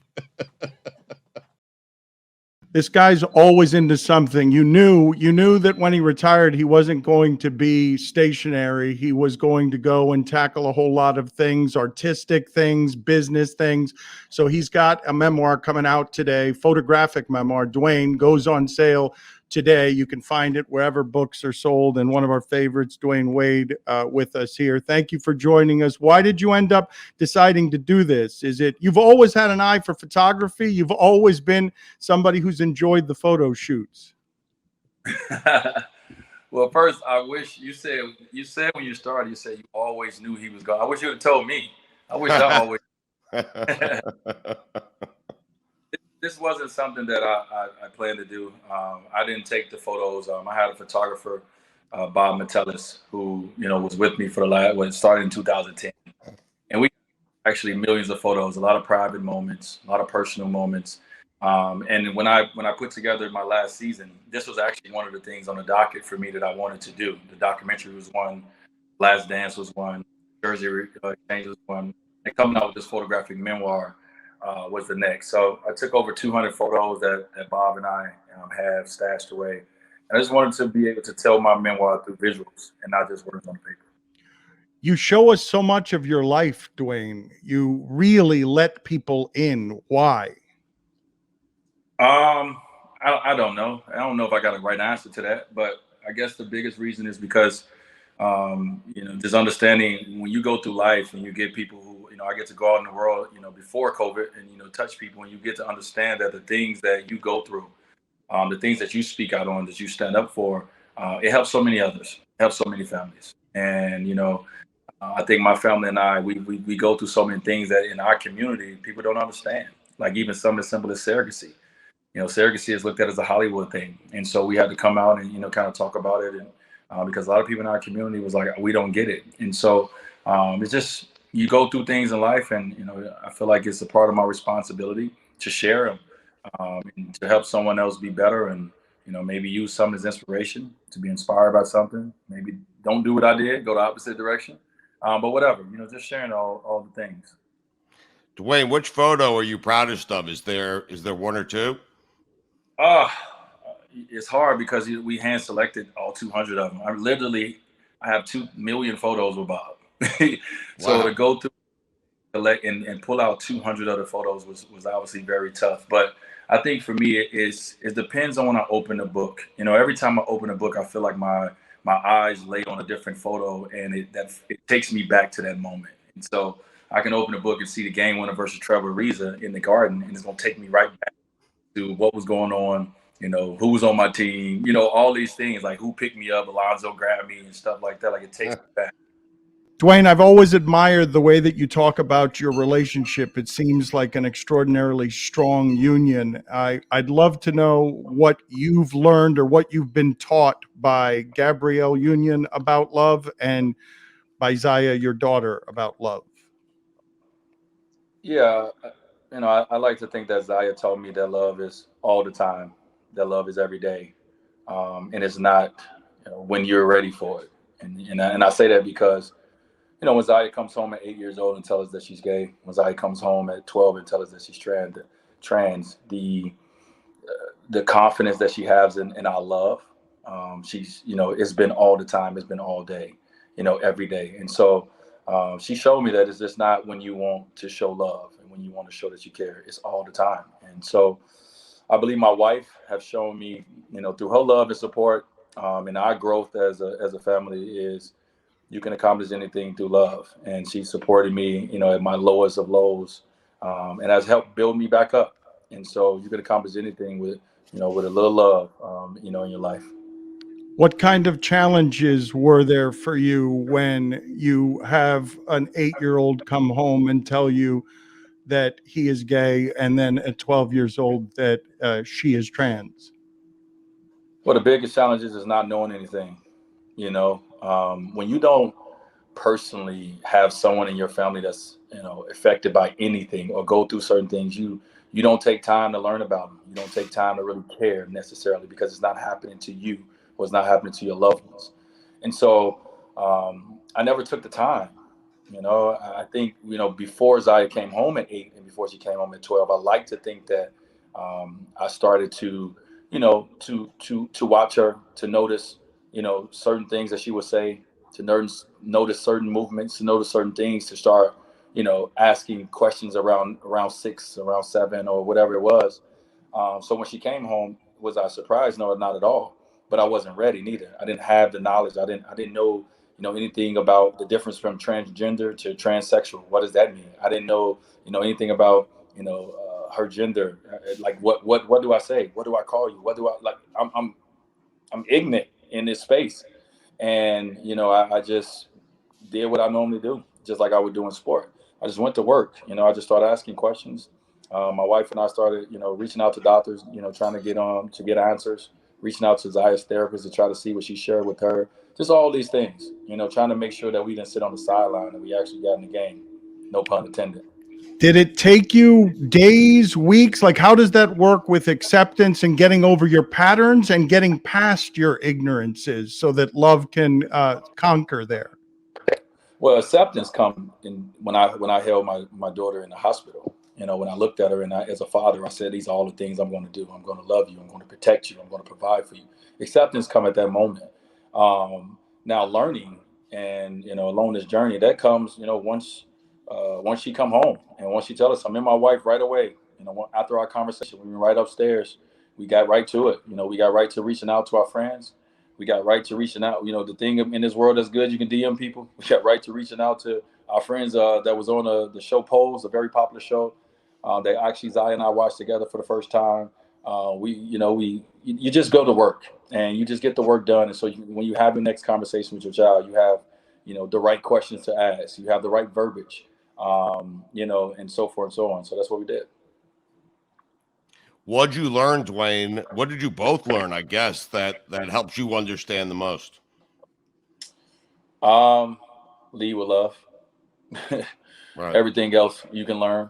Just lead with love. Our hearts, for our kids and especially for our daughter Zaya, is full. And so we just led with that. And then everything else she knew, that this was going to be a journey for all of us. And it was going to be a process. And so we just went down a process, but we went down it together, holding hands as a family. Is there anything, I know the team was covered and overcovered, but from 2010 to 2014 Miami Heat, is there a story that Dwayne Wade can tell that the expiration date is passed on whatever it is, that the problems that story might cause, that you can tell us that we do not know about the 2010 to 2014 Heat? Any story of your choosing. It could be any one. I'm not asking for one. I'm just asking for any of them. It could be Udonis Haslem lighting someone up in practice, any story that nobody knows, because that team was covered a lot and maybe we know all the stories. Nothing comes to mind. Oh, come on. You got hundreds. I mean, there's a lot of stories that you guys don't know. And I guess, what the thing is if you keep living, stories come out, more and more. So it may come from a different perspective than mine, but right now, I'm living in the bliss of 2010 and 2014. I won 2 championships, so I have nothing to think about it but the positives in it. But it's hardship in it too. It's not easy. Everybody think it's easy to Well, play you with. thought great players. you thought it was going to be easy when you were on that stage. When you were on that Yeah. stage, you had to have thought Everyone it was did, going to. though. Everyone thought it was Yeah. going to be easy. Everyone thought it was gonna be easy. Yeah. We didn't. What we didn't think about. Of course, that at some point on the basketball floor, you're gonna figure it out. You're too talented not to, right? We were young enough. We wanted to do it, so we was gonna figure that part out. But what we wasn't prepared for and ready for was the hate and the media scrutiny that we got. You can't be prepared for that. I mean, I don't think nobody at that point in the recent generation of sports went through something like we went through. So that's what we wasn't prepared for. The struggles to LeBron getting 9 turnovers because I'm cutting back door and he's trying to hit me in the corner. That just takes time. But I'm sure it's a lot of stories, man. We had a lot of tough days. When you're trying to win, it is not fun. it has a lot of days that are not fun. So I'm sure it was, but overall, nothing but positive thoughts. The memoir is out today, photographic memoir. He picked himself the 200 photos. It's called Dwayne, and it goes on sale today. Can you tell us, because I don't know that you've spoken about this publicly or not, Mickey Arison said you were offered a portion of the Miami Heat, that he was disappointed that you weren't someone who chose the ownership of the Miami Heat. How did you make that choice to go to Utah with ownership instead of here in Miami? Yeah, obviously, whenever you're making a decision, whether it's business and it has some personal ties to it, it's going to be a tough emotional decision. But for me, I've always tried, just like Mickey and just like their family. You try to make your business decisions based on what's best for you business wise. And the personal side of me, I love Miami. The personal side of me, I'm connected to it. My heart is there forever. The business side of me. My relationship with Ryan Smith and, my opportunity and my growth here on this side of the world it was different. And it's something I wanted to do. I kind of wanted to, Dan, I wanted my 16-year career and everything that happened in Miami. I kind of wanted to leave it as it is. I didn't want to bring any more hardship to it or any more of this or any more expectations. I signed the contract. I did my obligations. I retired. And now I'm in my business life as a businessman, and I'm going to make decisions, and the decisions is going to be personally for me. And this was the best decision personally for me. Why was that the best business decision, or was it just a personal decision? Like, were the finances better, or was there something else involved? To be able, the one thing is too, man, it's like this is a long journey out here, and for me, and like I said, my relationship with Ryan, and we built some over the years of, I really wanted to get into the tech space. And, we started a relationship years ago. And, to be able to grow with Ryan's 42, man. The other owner, Ryan, is 41. And the other owner, Mike, is 41. And so for me and guys that I've already been talking about business with, already doing business with, this is just another part of the portfolio. I've never did business with the Miami Heat. I've only been a player. And so sometimes, as a player, it's so many different things and so many emotions you go to. So for me, I wanted to clear those out, and I want to be able to focus on the next phase of my life as a businessman and not bring anything from being a player over to the side. But you're a conqueror, and your wife's a bit of a conqueror. And I imagine as a power couple that you don't want a small percentage of a team for now. Like, you're also thinking, are you recruiting me? Is this a recruitment? Well, I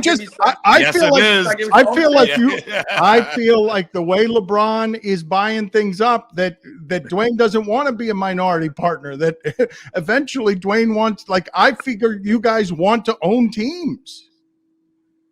Well, we'll get to that one day. Right now, LeBron's still playing basketball. Dwayne Wade is into his 3rd year of retirement. Like I said, this was the best stuff for me at this point. You always want to grow, of course. Just like Ryan Smith wanted to own the team, of course, Dwayne Wade would love to own a team. I need a lot more money to do that. And so I got to go off and build my wealth. So that's what I'm on this side doing. Dwayne, I have to ask you this because Dan and I have been doing the show for 20 years. We love you. I'm telling you, Dan respects the hell out of you, but I need to ask you, how much of a part did Dan play in running you out of town? Oh my God! Come on, Dwayne. Come on, Dwayne. God, no! Oh God! Give me a percentage. Dwayne, don't do that to me in Miami. Dwayne, do not do that to me in Miami. God, no! Not at all, man. Oh, come on. When you're a player though, you are a little sensitive to certain things people say, and now that I'm on this side and I'm on the TV too, I don't. Dan is great. Dan has been actually pretty good to me. So I'm okay with it, man. I didn't leave Miami because of Dan. Dan ain't got that much power.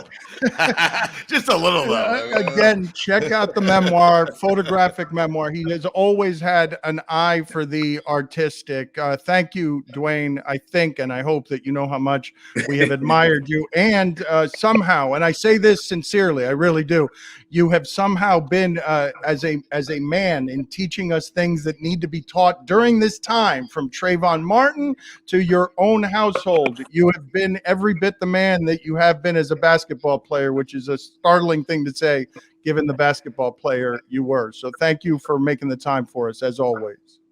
Yeah, I appreciate it. And to all my Miami fans out there, I'll see you guys on November 18th. I'll be there. See you guys soon. Thank you, Dwayne. Mike, you're not going to believe this. I walk out of the studio, and there's Stugotz with not a smile on his face, not a sense of irony whatsoever.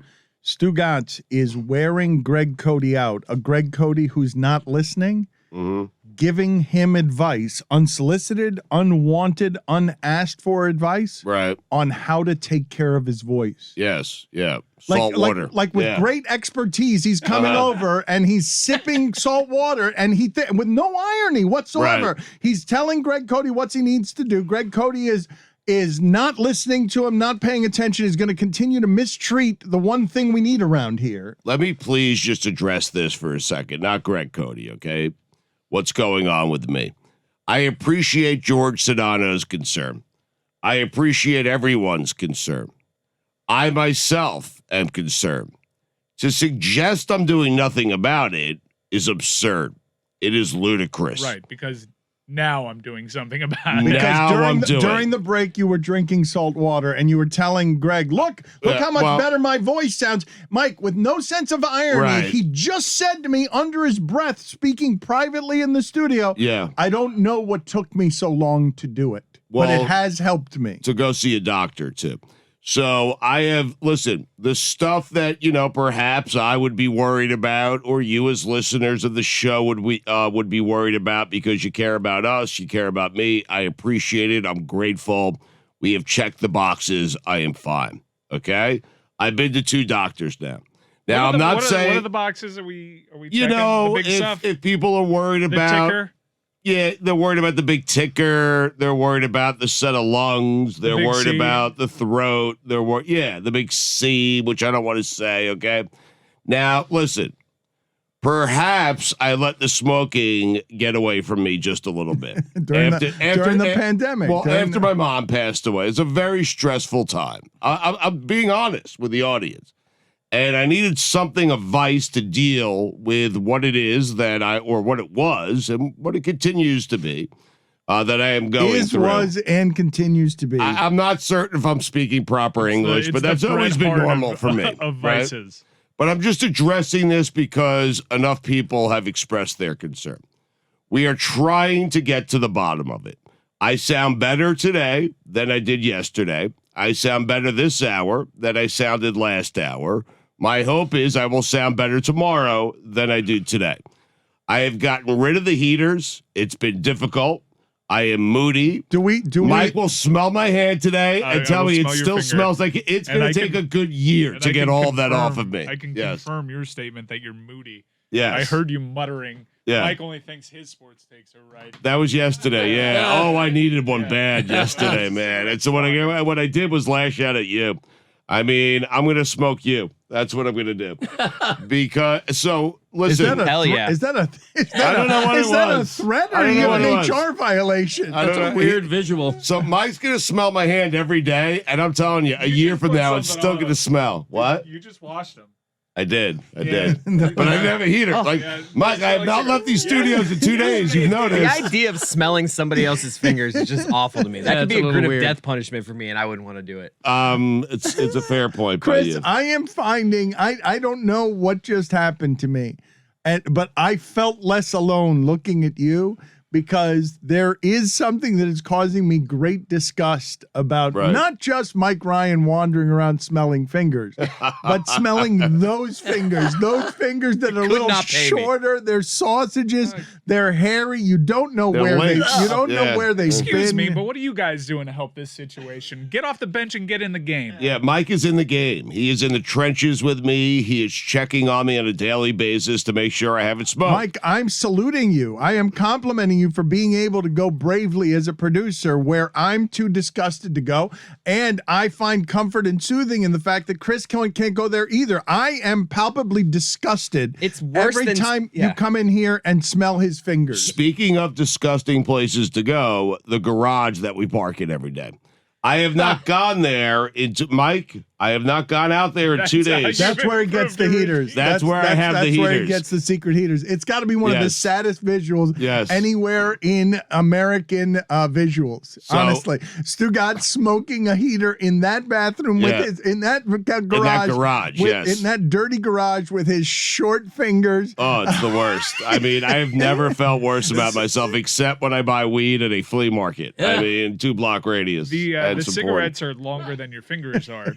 That's a factual statement. No question about it, especially the 100s. It makes for a really odd visual. Yeah. So what we've discovered here, me and my doctor. Wait a minute. My doctor. Put it on the poll, please, at Batard Show. Sadder visual.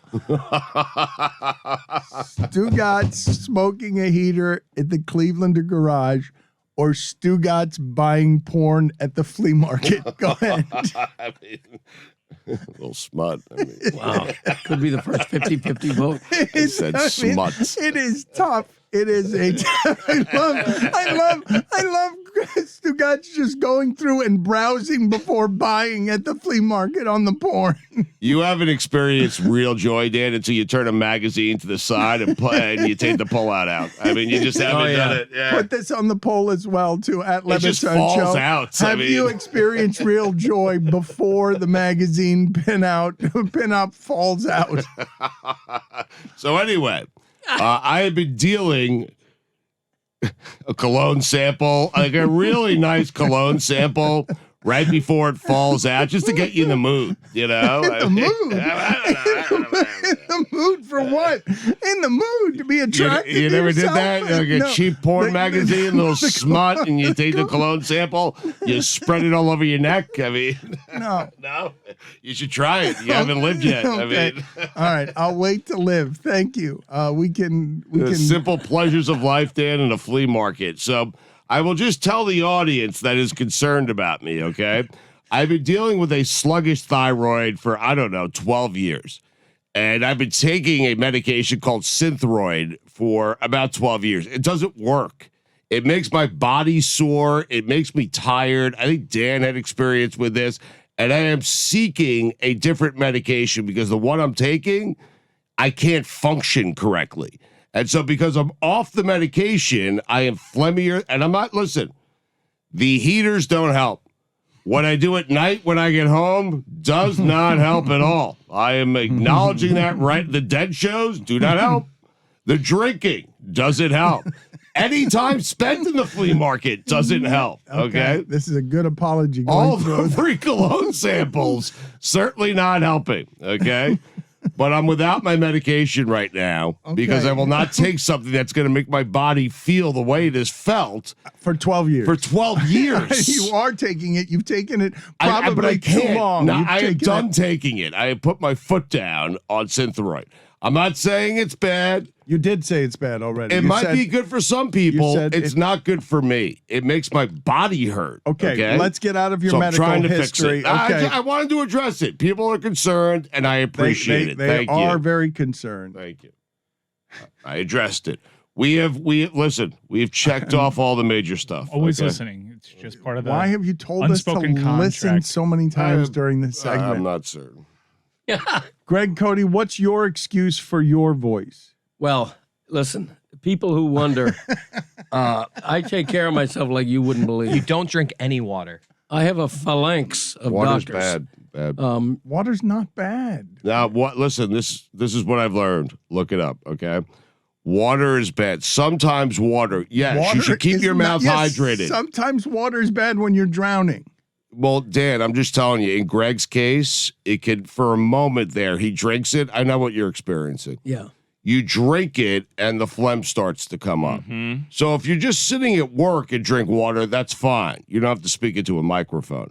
If you have to drink water and then speak into a microphone right after, you are running the risk, I am telling you, of just being very, very phlegmy for about 15 seconds. Right. And then it goes away. Yeah, water's overrated. Yeah. 100%. Look, nobody can solve my intermittent voice issues. I canned my ENT because he was no help to me. But You fired your ENT? yeah, but you mentioned earlier that I wasn't listening or wasn't appreciating Stugotz's advice when he told me to gargle with salt water. It's up here, and I'm going to do it when I get home. He had me at salt. I mean, Christopher will tell you I love me some salt, even if it's in water. But why wouldn't you do it here when it can improve your voice while we're doing the show, not to have a good voice tonight when you get home and you're not helping us? I don't think it's a panacea. I think if I did it right now, it wouldn't be any instant He's help. telling you that it's already helped his voice during the show. Why are you never looking for how it is you might be able to help our show? Because here's a concern of mine. He mentioned you gargle with salt water. I am unable to gargle. Let's try. Oh, wow. I'm Let's sorry to try hear it. that. Let's try No, it. No, he but- can't do it, guys. Seriously, No, it's hard. It because is. of my Hell GERD. yeah. Because No, of my GERD, let's I try am it. unable to gargle. We're going to try No, it here come with on, you Lewis can't. and your No, son. it Let's could go. be You're an going ugly outside. thing if We you need have to me fix gargle. your Water voice that's bad live for on him air. to Come Yeah, on, I get out of can't. here. Everything Please go. Please go Both outside. gargle. This is worse than the pepper. Please get out of This here could be ugly. It's tricky. because of Greg. your GERD. What if it goes down the wrong pipe, Dan? Please stop putting the headphones on the mic. We lose him. Mike wants the headsets off of the. It's the weirdest habit. He thinks that like I get Well, so it's- much feedback on that. Right. Mike, I don't think it's a weird habit. I Greg mean, Cote it's- actively does things that do not care about anything we're doing around here. He does not care about making the show better. He does not care about anything other than himself. And so he will continue to not learn as an old person. And there, Mike, there is great learning for you here as someone who now has a child and has a father who has annoyed you for 10 and 20 years. This last bit with him, whether it's the next 5 years or the next 30 years, is going to be an endless test of your patience. An endless test.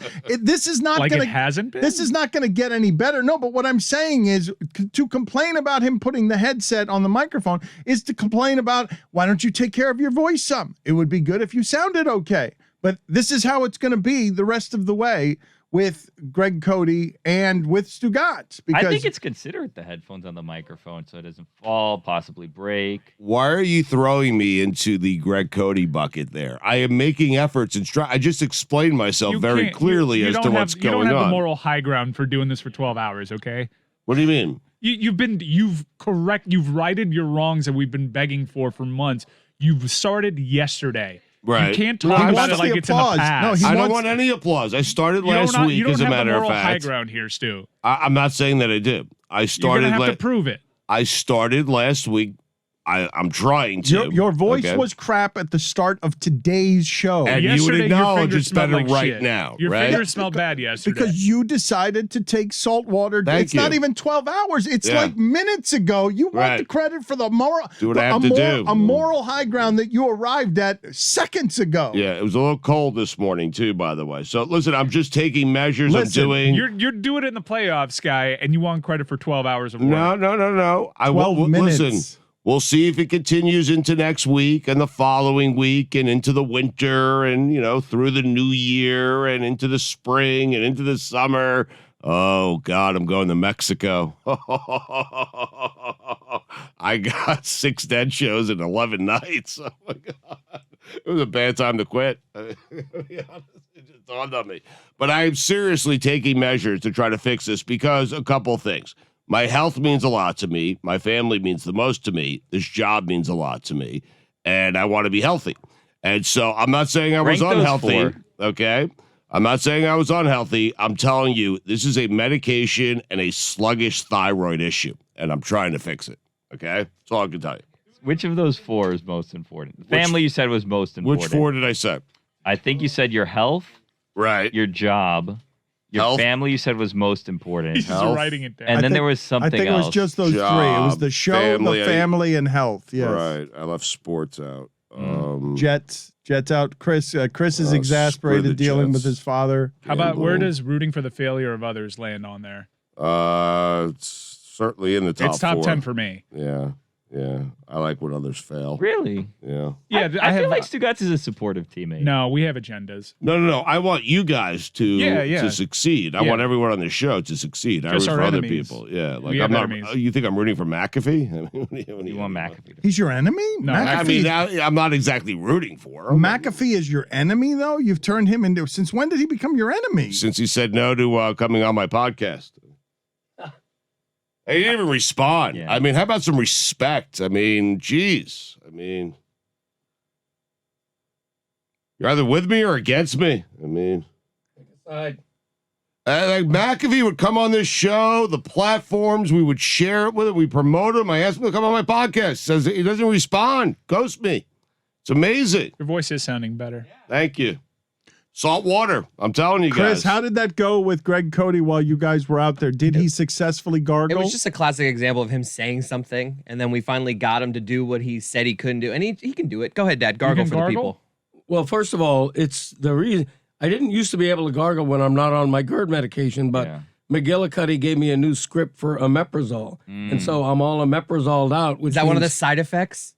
Yes, It increases That you can't gargling. gargle? Right, Yeah. you can't gargle. Read it. because when you're not on your medication, like I wasn't for a long time, things like swallowing and gargling sometimes are difficult. You get almost like a reflux Did you just burp? action. Yeah. No, you get like a reflux action. Show the people. Gargle. I mean, I can gargle now. Yes, we need Gargle it. we need the audio reward. Attaboy. That's yeah. a miracle. That's a good gargle.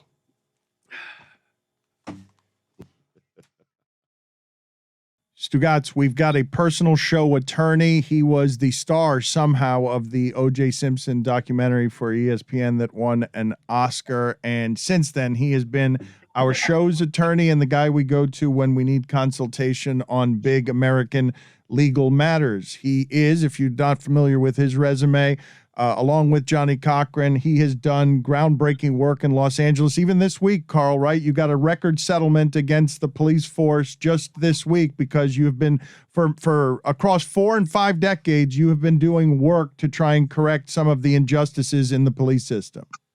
Indeed, guys. And thank you so much, Dan, for having me on your show.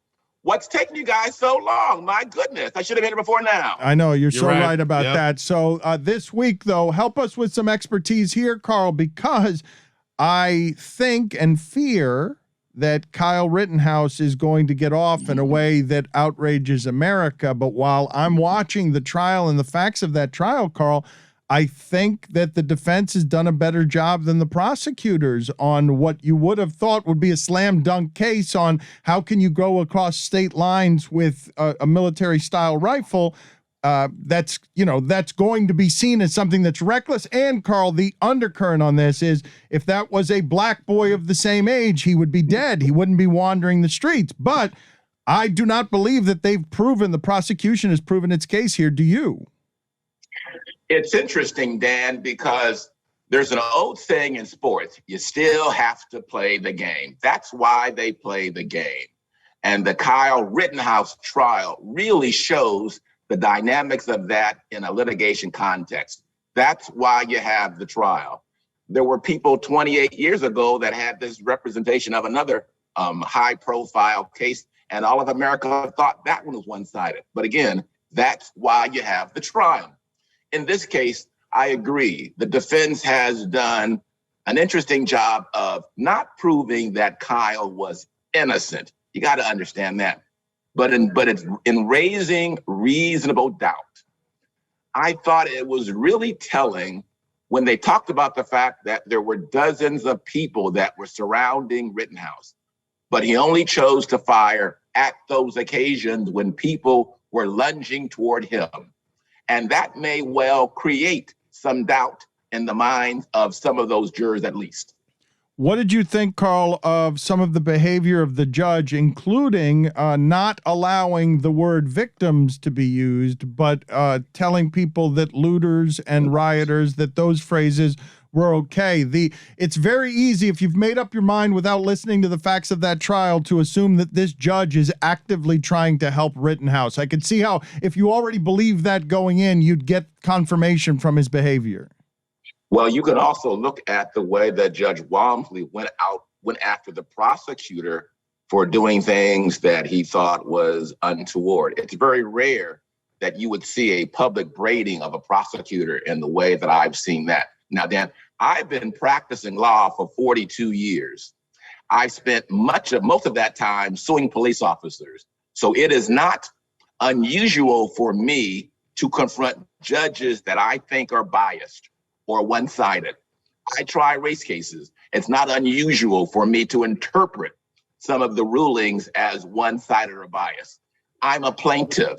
A lot of judges come from defense law firms. It's not unusual for plaintiffs to feel some judges are more defense-based, some judges are more plaintiff-based. So here, all of America is giving a chance to see where it appears perhaps that the judge is tipping his finger on the scales of justice one way or another.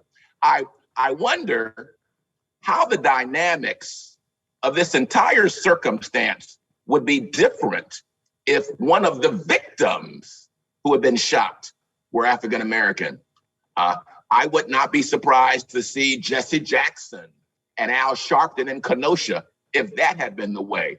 So imagine how the dynamics of that case are more politicized, where by comparison, the trial in Brunswick, Georgia, where there's white people on trial for shooting a black man, is a racial cauldron of anger and frustration. It just says that we as Americans still have a long ways to go before we are able to live up to the ideals of our forefathers, of justice for all. It is fairly amazing, is it not, Carl, to see the racial dynamics in play in two trials at the same time, echoing across the country, Ahmaud Arbery and Kyle Rittenhouse at the same time. And it's impossible to miss the racial dynamics. So tell me what it is that you have made of the Arbery situation. One black juror on the jury of 16.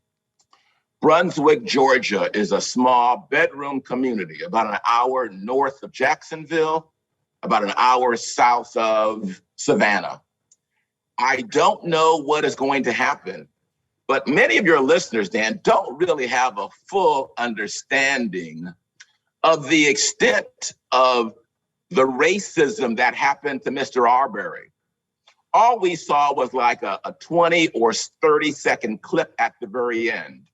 But we don't see the 3 or 4 minutes before that where Arbery is running up the street and then back down and back up the street and back down, because the guy taking the video was using his truck basically to corral him and to force him to go another way.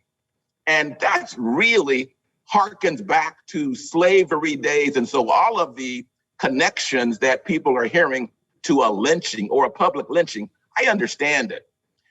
The jury, though, is a very racial case. If I were one of the lawyers for one of the white defendants, I would be trying to kick black people off the jury, because I understand the dynamics of this case. I don't know if there's going to be 12 people to convict, but I will say he is not going to be acquitted and found not guilty if that black person stays on the jury, because after this trial, he's going to return back to his community, and he would never be able to do that if he was part of a jury that acquitted these three men. Well, help me understand what's happening there, because I want to go back to Rittenhouse and what it is you think is going to end up happening there, because it's a volatile situation. I can very easily see, Carl, I can see how he would get off, and the racism that exists outside of that courthouse, we would find ourselves in a place where that can get real volatile. And I believe that the facts of the case and the way that it's been argued, I would tend to err on the side of saying, no, I believe that Kyle Rittenhouse is getting off there, or getting off at least partially, not entirely. Okay. The important thing that happened over the weekend was that there were these what's called lesser included counts that were added on. So in addition to murder, there is then the added charge of recklessly endangering or recklessly firing a weapon. And I think that is where a compromise verdict may well be reached in. There may not be a verdict on a conviction of murder for the first guy. There's a greater chance of a conviction of something for the second guy and the third guy, because you don't have the right to self-defense if I'm coming at you with a feather to shoot me in the head with a Beretta. You don't have the right to self-defense if I'm coming at you with a pencil to pull out a bazooka and fire on me. And the level of response was not reasonable. And because the jury now has an option to compromise, if you will, I'm more hopeful that there will be a conviction on what we call one of these lesser included counts that are part of the overlying charges. And if you had to guess, what kind of time are we looking at there? Because most people aren't going to go through all the layers of legalese needed to understand some of these degrees, and they're going to just arrive at the point of, that kid was wandering around over state lines with a weapon that was aggressive and defending a property that wasn't his, and was allowed to roam freely among the police without being bothered with this kind of weapon. And then 2 people died and another was wounded. And one of the surviving witness, Carl, has said, well, I did point my gun at him when on the trial, but then being interviewed afterward says, well, that's not what I meant to say. That's a very skilled attorney. Well, there you go. But I believe there will be a conviction on at least one of the lesser included charges against Rittenhouse. I don't think he's going to serve a lengthy sentence because of his youth, because of the absence of prior violence, because they're going to say he was there for a greater good, whatever that tends to read. So maybe something like 1 to 3 years with credit for the time that he's already served. To me, that would be an abomination given what happened. But based on all of the politics and everything else that you see going on, I would not be stunned by either result. Carl, getting back to the Arbery trial for just a moment, you alluded to Jesse Jackson. What did you make of the defense attorney saying, quote, we don't want any more black pastors in the courtroom, meaning the Jesse Jacksons and the Reverend Al Sharptons? What did you think of that? Greg, he was saying, welcome to Georgia. And he was able to say that in a courtroom because he knew the environment, the community, and the atmosphere in which he lives. And even his half-assed apology or backtrack the next day, for those of you who may have inadvertently been offended, I'm sorry that you're offended, in essence. He sounds like the way I talk to my wife. I'm sorry, wife, that I hurt your feelings, kind of a thing. But it speaks to the environment in which Carl, he lives. That sounds like such a terrible way to handle things with your wife. that sounds unwise. It's a podcast. I'm learning. But Dan, I just enjoyed my 21st year of marriage, my first year of my second marriage. So I'm learning every day, man. Okay. I'm learning every day. But that one, you please, as a lawyer, you're a learned man. You're a smart man. You're recently married. What are you doing? I'm sorry I hurt your feelings. Is not I'm sorry, Carl. I can't say too much now because my wife is now out the bathroom and she's about to listen to me. So I can't give away all my clues right now. All right. Anyway, you were saying about Arbery before I interrupted you. I'm sorry. No. He doesn't want black pastors in the courtroom to remind the America that this is a racial case. he wants to make it an old boys network. They took off 2 Fridays ago during jury selection because one of the lawyers had to go to a wedding. Can you imagine that? On a Friday of jury selection, they stopped the case because one of the lawyers had to go to a wedding. That's the world that still exists in some parts of America. And I love this country, and I want us to be better, and we can be better, but we have to expose these things that occur so that all of your listeners know, yes, the struggle still continues, man. How would you handle that, Carl? If I were the judge, if I were who, Stugotz? If you were the attorney. If I were the attorney for these white defendants on trial, I would try any way that I could to limit what I thought was prejudicial influences. As a practical matter, you can't stop people from coming into a courtroom who happen to be the guest of the victim's mother. As a practical matter, you can't stop pastors from holding protests and expressing their First Amendment rights for fairness in a park across the street from the courthouse. What I would do if I was representing the family is have 100 Black preachers come in there and have a prayer session at 9 o'clock in the morning, at noon, at 1:30 when they come back from lunch, and at 4 o'clock, and hold a rally, a revival right there in the park and say, take this, you defendants. Carl, for the people who do not know, okay, and please fill in the nuance where I'm missing it, because I don't, there are things that are alleged, there's a video, but it just seems like, a young Black man was jogging through a Georgia neighborhood and he was hunted down by some white people. That's what it looks like, without a whole lot of argument to be made on the other side. So how is that going to get defended? Because the defense lawyers are engaging in whatever they can do. And it is the legal equivalent, Dan, of a Hail Mary pass. They're drawing on a relic from the slavery days, the 1870s, when slave masters were allowed to make a citizen's arrest of someone that looked like they did not belong in the neighborhood.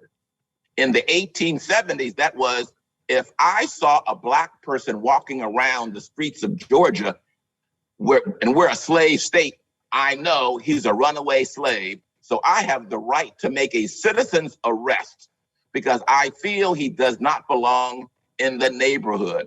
That is the legal basis that these defendants are drawing on to justify their following this guy up and down the street. He went up one way. He turned around and went backwards. He turned around and went up the third time when the filming started.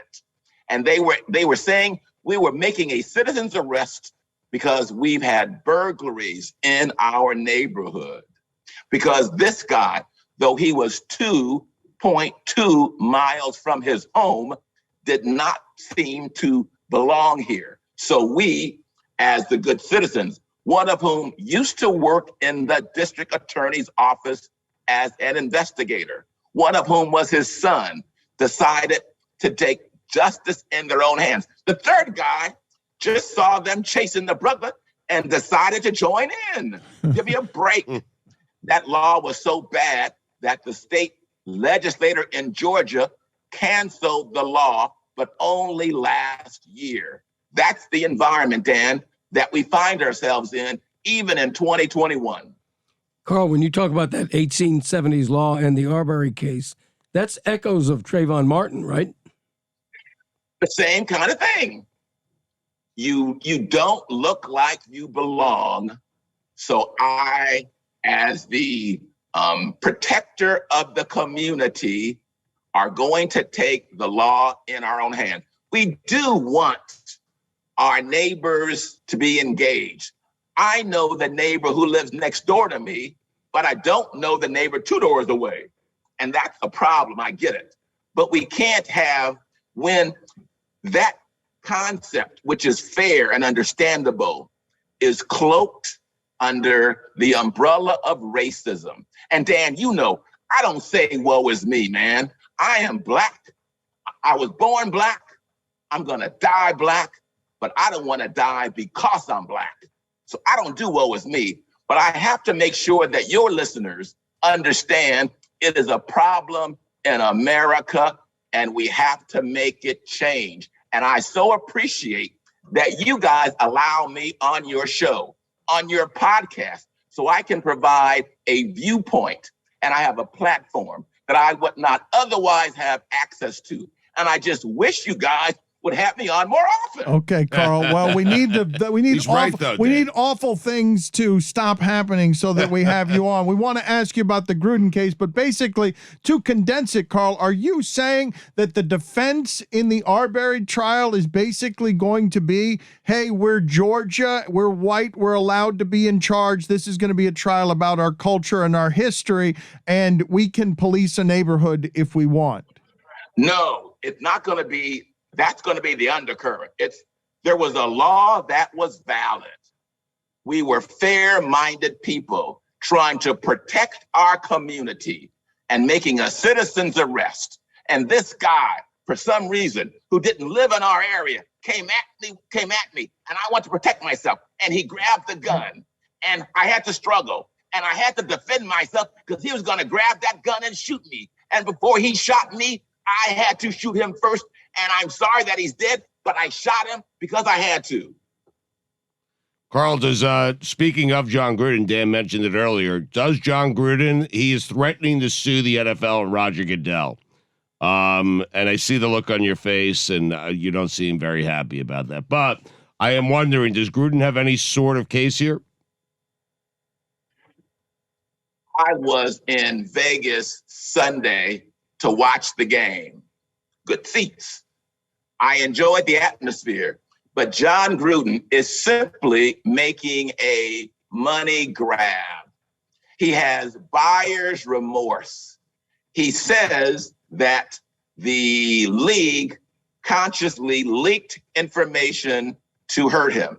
They probably did. It looks like it. It looks like it's true. So what are his options? He is either going to ride out into the sunset and accept the settlement that he has with the Davis ownership, or but that's not his way. You guys know that. That's not his way. Before he goes out, he's going to rattle some cages, and sees what happens. Remember, guys, a wise man once said, the only thing worse than bad publicity is no publicity. John Gruden is not one to simply sit down now, rest on his money, and go out into the sunset. I don't think it's going to be that way, but I don't think he has a real chance. However, it's all a money play about trying to resolve it in some way. Do we have any chance of my dream scenario of owners or Goodell deposed? Do we have any chance of that? Wow. You know, that is fascinating, Dan. I would think that the question is who leaked whatever story was first leaked to the Wall Street Journal or the Washington Post, I think it was. And they will never reach the ability to discern who first leaked that information. But Gruden is saying it's them. The Gruden is saying it's them. That's what he's saying in the lawsuit, correct? He's saying it, but that doesn't mean you have a right to take Roger Goodell's deposition without more, Dan. I could say the moon is green cheese. That means I can depose Neil deGrasse to prove that shit. Come on. There has to be some connection. Not Roger Goodell. You first have to go to the Washington Post or the Wall Street Journal and figure out, do I have some information there? You know, They're never going to get past those shield laws. Even Greg Cote can tell you that shit. That's They'll true. never get past that. That's true. Never get past that. Even Greg Cote can tell you that Even shit. Greg Cote. There it is. That's the place to end this. Just a mention of Greg Cote. Carl, thank you for being on with us. We appreciate it, sir. Always good illumination, and maybe after some of these trials, we get verdicts on them. We'll call you again and get you on here. Okay. I'm there in person in December. I'm on my way. I'm coming to South Beach. Yes. Get ready for me. Get ready Look for me. out. I want to Yes. be in studio. Look Yes. out, Carl Douglas in studio. Yes. Look out. Yes. Thank you, Carl. Hey, guys, a pleasure. I love you guys. I love you guys. We Come love on, you. have me on more often. We- Mike, shit, we I lo- love you guys. We love you too, buddy. We will have you on more often, okay? Please, stay well. Okay. It is time for Stugotz to share his game notes.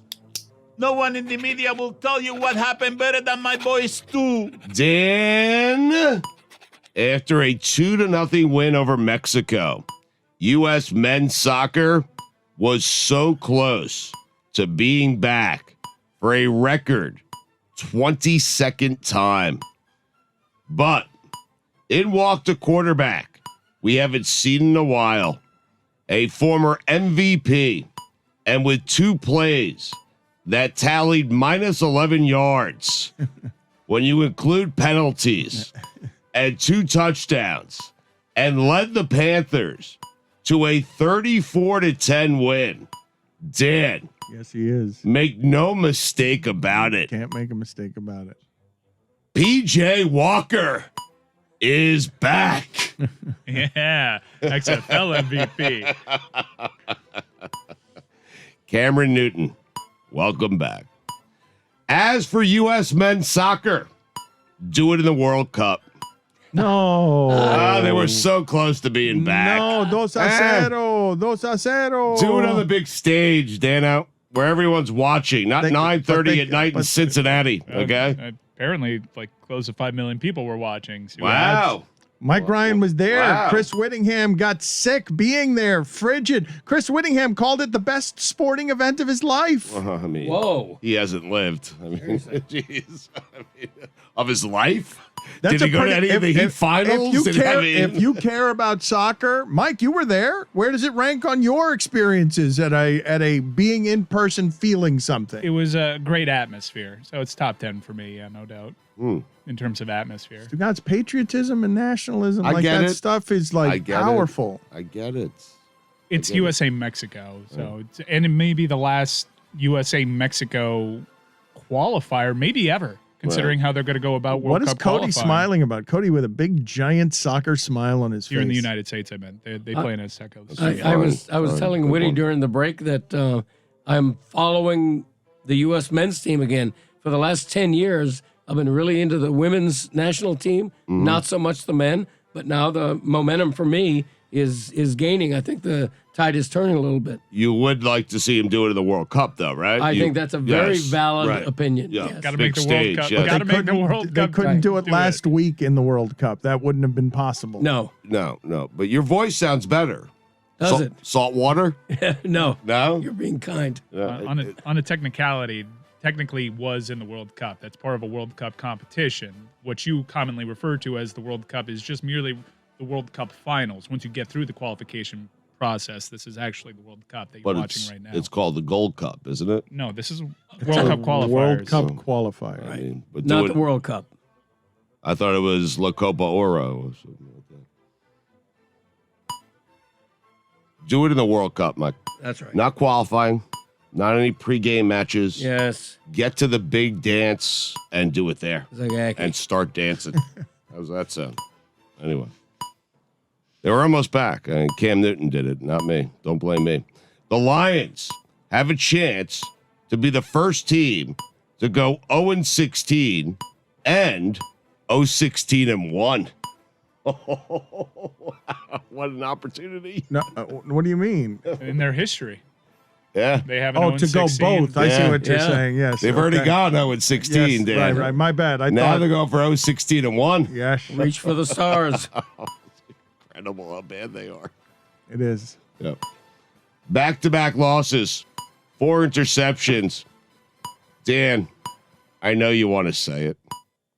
Don't put this on me. This straw man you keep putting on me this year. I have not. You did it to yourself 10 years ago. I have not wanted to say anything this year because he's lost 2 in a row. You say it.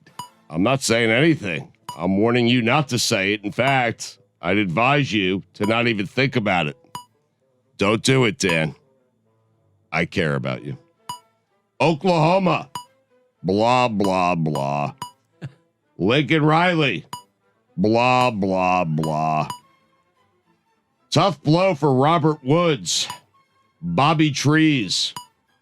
Pretty suspicious timing on the torn ACL. Bobby Trees. Yes. Robert Woods. Bobby Trees. I Making sure. Yeah. Okay. Top 3 people to have most likely played a very small role in Robert Woods' injury. Bobby Trees. Number 3, Odell's dad. Number 2, LeBron James. Number 1, Odell's dad and LeBron James. How about that? At the same time? Yeah. You know, they put that film together, highlighting Baker Mayfield not hitting Odell Beckham Jr. down the field. LeBron and his dad did that together, right? They orchestrated. They do all of everything that. together. Yes. Yeah. Okay. That's very good. I saw that Colin Cowherd had the same opinion. Said, "Do not underestimate." He did what it is that LeBron James does to lure Odell Beckham to Los Angeles. Well, that's not the opinion I gave. I'm saying LeBron and Odell took out Robert Woods. Right. Tanya Hardinged him. It's a big difference. Colin's being responsible. I am not. That's right. The herd. Is he? Responsible. Somewhat responsible. To immediately be in his car giving a take on Odell Beckham that ties to LeBron James. To have to stop what he's doing. Yeah. In his workday to make a video that gives you insta opinion on Odell Beckham, but not just Odell Beckham, that Odell Beckham would not be in Los Angeles if not for the media empire of LeBron James. He was in a really good mood. What happened, Billy? You screwed up the joke. I did. What did you want to? What did say you? moods? Because that was his other Oh, video. good moods, and especially I good did. moods. I messed it up. It's all right. Sorry, Billy. Florida giving up 52 points to Samford should automatically count as a loss. What was that? That was your second. They celebrated. You said that Florida was the second best team in college football. That was then. This is now. That was, Dan, they were a 2-point conversion away from tying Alabama. At the time, that felt like a win. They gave up more points and a half than they ever have to a team to Samford. How? Yeah, you got to fire Dan Mullen right there. As Samford is running to the locker room, you got to fire Dan Mullen. For people listening, not Stanford, Samford. Yes, not Stanford, yes. Sam. Yes, that's right. Thank Samford. you. Yes, that's what their school band plays. Not Stanford, who beat Oregon. No, Samford. Samford and Son. Did you not hear what Billy just did to a microphone? No, Billy, you want to give it to him again? Well, no, that was into your headset. I tried to do it into Greg's headset. This is a whole thing. I'll just stop talking to all of you guys during this segment. It's Seemed confusing. to be confusing everyone, yeah. I thought the theme song to Sanford and Sons, go ahead and do it, just so people can experience what I experienced. That's all I got in my head. And I thought he had done it on air. Trying to get Greg to do it, but I pushed the wrong button, yeah. Sanford and Son. You never talk in my ear. You never say anything in my ear. Good show. It was. Overrated. And a great few notes by you. Overrated? Who said that? Shut up. You get out of here now. Things. I don't think I've ever actually seen an episode. Flea market adjacent, right? Yeah. Yes. Very much so. Yeah, had Was a theme. it? Yeah. At a Junkyard. scrapyard, right? Was it a junkyard, right? I think so. Scrapyard, yeah. Mm-hmm. Can't buy porn there. Smut. Little smut. A tip of the cap to WFAN's Steve Summers. I delighted in sending this to Stugotz this weekend. perhaps the greatest nighttime sports radio host of all time, the Schmoozer. Top 5 nighttime sports radio host of all time. You threatened me that you were going to do this. I'm doing it. You threatened me that you were going to come up with the top 5 overnight radio hosts. Ed Kaplan better be on there. Number 5, Amy Lawrence. One of the all-time greats, WFAN. Tie for 4th. A tie. I could not decide. Freddie Coleman and JT the Brick. Heavyweights. Titans. Powerhouses. Late night television. Late night radio titans. Wouldn't that be a tie for number 3? Whatever. Is there number 3 here too? Or I have a 3, 2, and a 1. He had a So number it's 5. the top 6. Yeah, it's a top six. So Sorry. number 3. Scott Farrell. What about that dude? He's still out there doing it, isn't he? He's still out there, isn't he? He's still doing it. Still I guess. doing doing it. it. Yeah. With that voice. Yep. Yep. I sound like him. Yeah. Number 2. This was tough. Steve Summers. Wow. The Schmoozer. Ooh, and then number 1 better be what I think it is. Number 1 is perhaps he is the greatest nighttime radio host of all time, and perhaps the most underrated sports radio host of all time. That too. One of the fairest too, before it was popular to be fair. This man was so good at his craft. He really was. And I miss him. Ed Kaplan. Ed Kaplan. Yes. A titan in the industry, telling you about gambling. 40 years a pioneer in front of everyone else, talking dirty to you late night, So good. giving you the gambling numbers, telling you fool, you've got to bet on the underdog in baseball. I'm making you money every night. And a wonderful man to boot. Just what an incredible guy. Legend. Yes. Ed Kaplan. Ohio State. A 50 burger with a side of style points. You know what the SA in UTSA stands for, Dan? I do not. Survive in advance. Nice. One of your favorites. How about that? Meep. Matt Breida is a Buffalo Bill. Did you know that?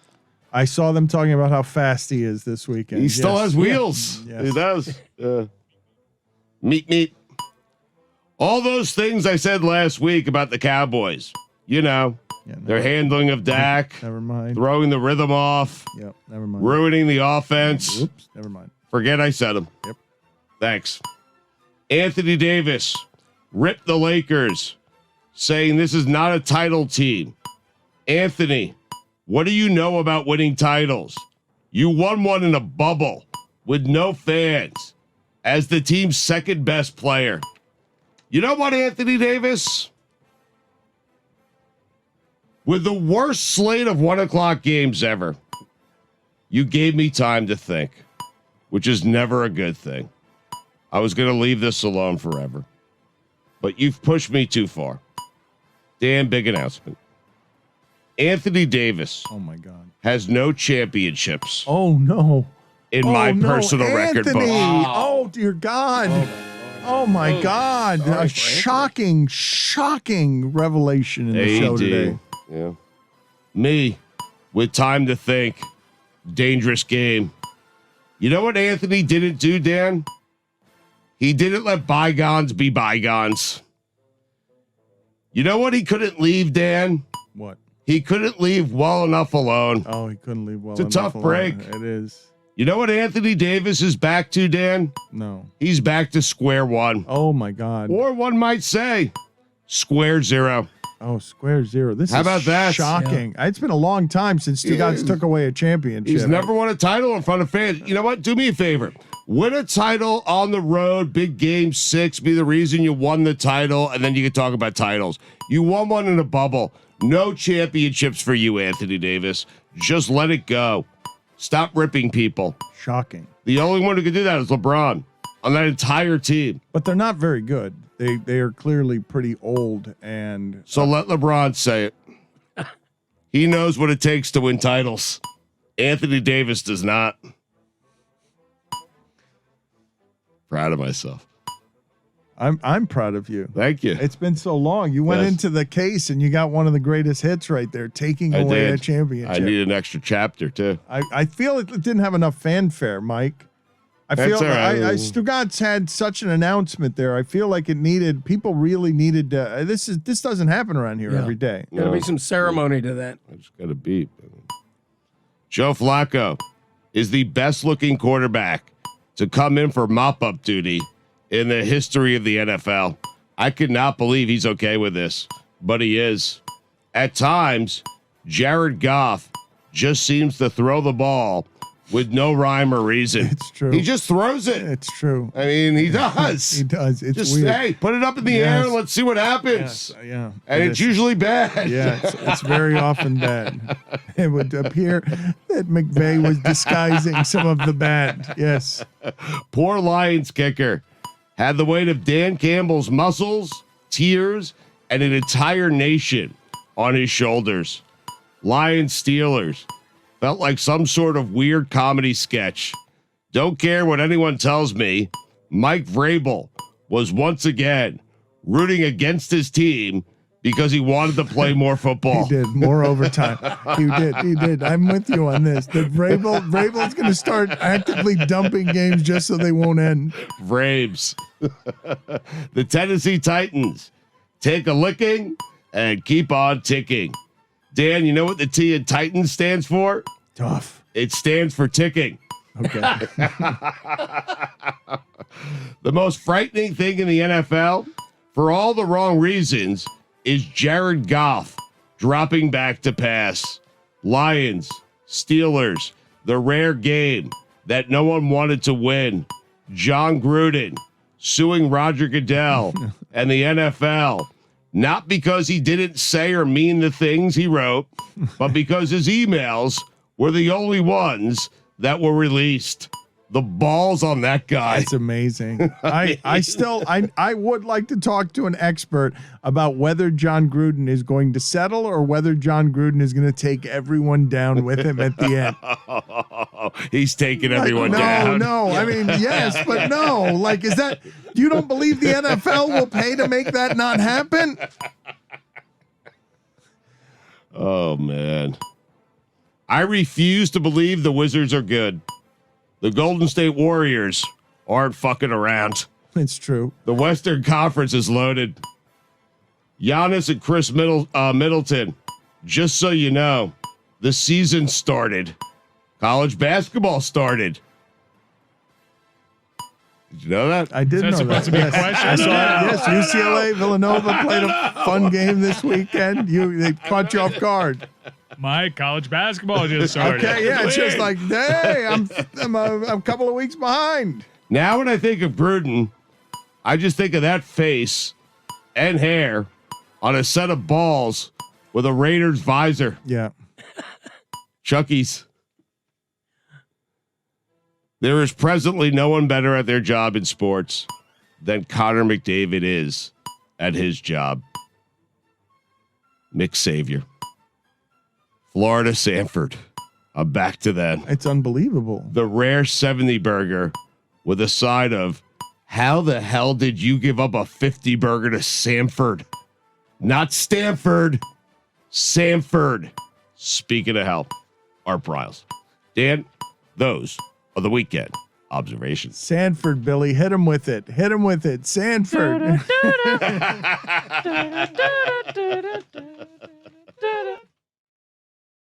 Greg Cote has to go to the bucket of death this week. The Grim Reaper is here. We will do that in a moment. And also, Billy's useless sound montage, a highlight of every single week, is here. I can't wait to get to this. Billy, how do you feel about your useless sound montage this week? You know, I'm glad we're done with it. It's okay. Not great. Now I feel like there's pressure for it to be good, and I don't know that it is.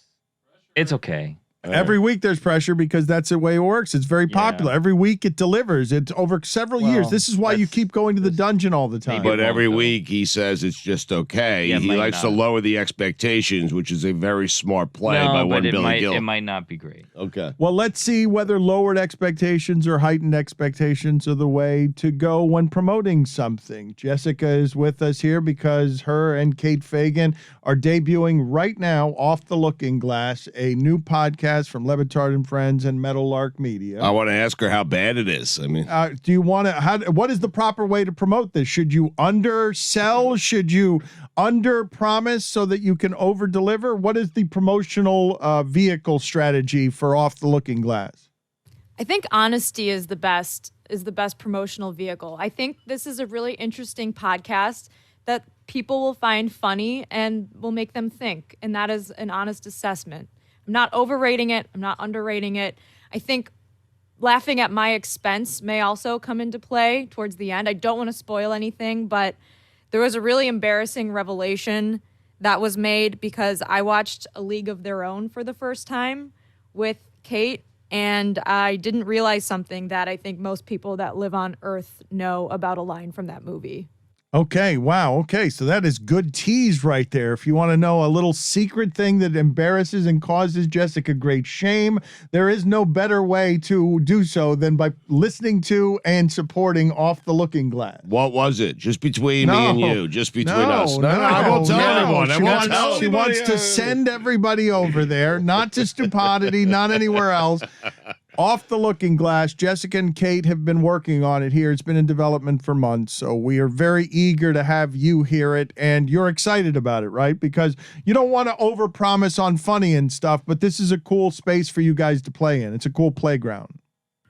Yeah, and I think we're utilizing the entire Meadowlark network of creative geniuses. If you listen to the end, there's a little Easter egg that might have been part of the trailer that people didn't entirely pick up on, but I think we're really kind of like extending our cast. It's not just Kate and I. There's other people kind of lending their voices and their creativity and their senses of humor to some of the things we're going to do in the show. You know, speaking of promotion, Greg, can you hold on a second? Whittingham was going to talk. I know you want to get in here. Well, I did notice I wasn't utilized. Yes, I mean, she mentioned all the people she utilized. He arched his back and leant forward into the microphone. And totally ignored that you had raised your hand and were clear. No, but he just saw. But this is the thing about Greg. You guys got to realize it's not an act. He doesn't want this show to end. He doesn't want it to end. None of us do, with Dan. everyone getting promotion and somehow not enough mention of the Greg Cote show featuring Greg Cote. Greg Cote. It's the only reason he's still here. So Whittingham, yes, you were about to speak before Greg leapt in to promote his own podcast. I was merely going to point out that the debut episode of Off the Looking Glass will be available on the Dan Le Batard Show with Stugotz feed. So this very podcast you are listening to right now, later in the day, we will be publishing Off the Looking Glass for your perusal. Wow. Off the Looking Gas is a totally different kind of show. Yeah, My kind of show. So, Greg, you were saying about the Greg Cote Greg, you show? were Post-Flanagan saying- show. Well, I mean, Jess was a surprise guest on the current episode of the Greg Cote Show podcast. Wow. She pod bombed the episode, showing up unannounced. It was a historic reunion between Jess and the great Rohan Nadkarni, and it's just magical, Jess. I really want to thank you for doing that, even though I summoned my podcast sergeant-at-arms to kick you out at first because I didn't know you were going to be on. So thank you thought I was coming on to make fun of you for having an inferior pumpkin to my pumpkin, but I was actually coming on to make fun of Rohan. So Okay. you were safe. Okay. By the way, we had my pumpkin seeds, my second place pumpkin seeds, in the studio today, so you missed them.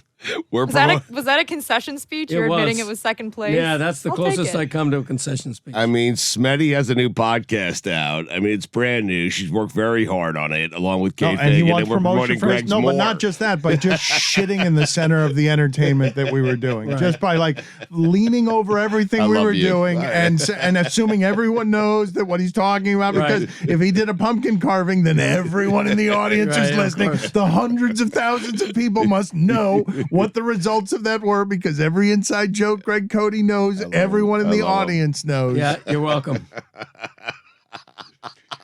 We're going to get to the useless sound montage in a second. Thank you, Jess, for being on with us. Thank you, Greg, for making every Tuesday a special kind of misery. Thank you. Smetty, congratulations. Yeah, congratulations. Yeah, that's great. Beautiful Everyone, podcast. follow, rate, review, subscribe, whatever you do these days, you kids. It's going to be fun. I was talking about being a guest on Greg's podcast. Yes. So was I. Thank yes. you. Thank follow you, that too. Jessica. Please make sure to follow the Greg Cote Show with Greg Cote. Don't laugh too hard. You're going to start coughing. Let's come to the bucket of death. Come on, get in here. It's never been more appropriate. Don't laugh too much, Greg. Don't laugh too much. You're going to start coughing and wheezing and might die on air. Be good for ratings. Thank you, Jessica. It would be good for ratings. Put it on the poll, Guillermo. Would Greg Cote dying on air be good for ratings? At Levitard Show. If I pick that same helmet again, I'm going to go nuts. All the lines brought to you by our good friends, our soulmates at DraftKings. Which helmet are you talking about? That's a good rummage right there, Thank Greg. you. Yeah, I lead the league in rummage. Jaguars. Oh, that can never be. The Jags are a 6.5-point dog at home. The Jags Who are they are playing the 49ers. Oh, I'm picking again. That could never be good. You're right. Unless they're on a bye, it could never Right. be good. Rams and Broncos are the byes this week. Ooh. Oh my The God. hell is that? It's a Big Apple. The Big Apple helmet. You got to take a New York team. You got to take the New York Giants or the Jets. The Jets are playing against the Dolphins at home. They are a 3-point dog at home. The Giants are at the Buccaneers. The Buccaneers are a 10.5-point favorite at home. Take the Jets, Greg. So Is just this take a straight up or against the spread? Well, wait a minute. The Big Apple have to be New York City because Buffalo's in New York. not Oh, the yeah, Big Buffalo. Apple. Yeah. No, but Buffalo's not the Billy's Big Apple. right. Buffalo doesn't count as the Big Commissioner Apple. Gill. Who do the Bills play? It's in New York, though. Buffalo's I mean. not the Right. Big Apple, though. That's not the way we're doing this. What, But he's the. I was going to suggest the Fordham Rams as a potential option. Wow. you could do college as well? Who do the New Bills York play? City. Sorry, Greg. New York City Oh. only. Yeah. I Damn thought it. the Big Apple was just Giants and Jets. I thought those were your only two choices. I think Billy just ruled it's Giants Jets. Well, and a that's team it. from New York City. So. It's like he did the Knicks. Oh, Is he allowed to take Brooklyn? Is he allowed to take the Brooklyn Nets in a basketball game? yeah. That's not the Big Apple. Is he allowed to? Okay, no, that's right. And so, is he allowed to take a hockey team? That's not the Big Apple either, correct? I don't know about boroughs. This is confusing now. No. The Rangers play in New York City. Okay. The Knicks play in New York City. The Giants and Jets don't play in New York City, which is the strange thing All about right, the this. Jets They it play is. in Jersey. The Jets it is. That is a final Jets. determination. Thank you for playing. Appreciate all you guys' help on the show today. Let's transition seamlessly here into useless sound montage. Billy is not confident. We roll on nonetheless. I think Tomlin will carry us. Let's see. Tomlin and Man Campbell after that tie, Billy. He could have had Knicks versus the Rockets, though, on a Wow. Saturday. I mean, that's such an easy game. I got to be honest with you. Man Campbell's audio quality, horrific. So not as much as you might think.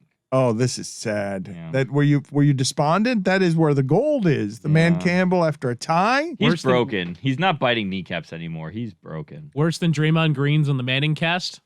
Mm. How bad was that last night, Whittingham? Oh my God, he had a Bluetooth headset on, and like the microphone was buried in his hoodie, and so one.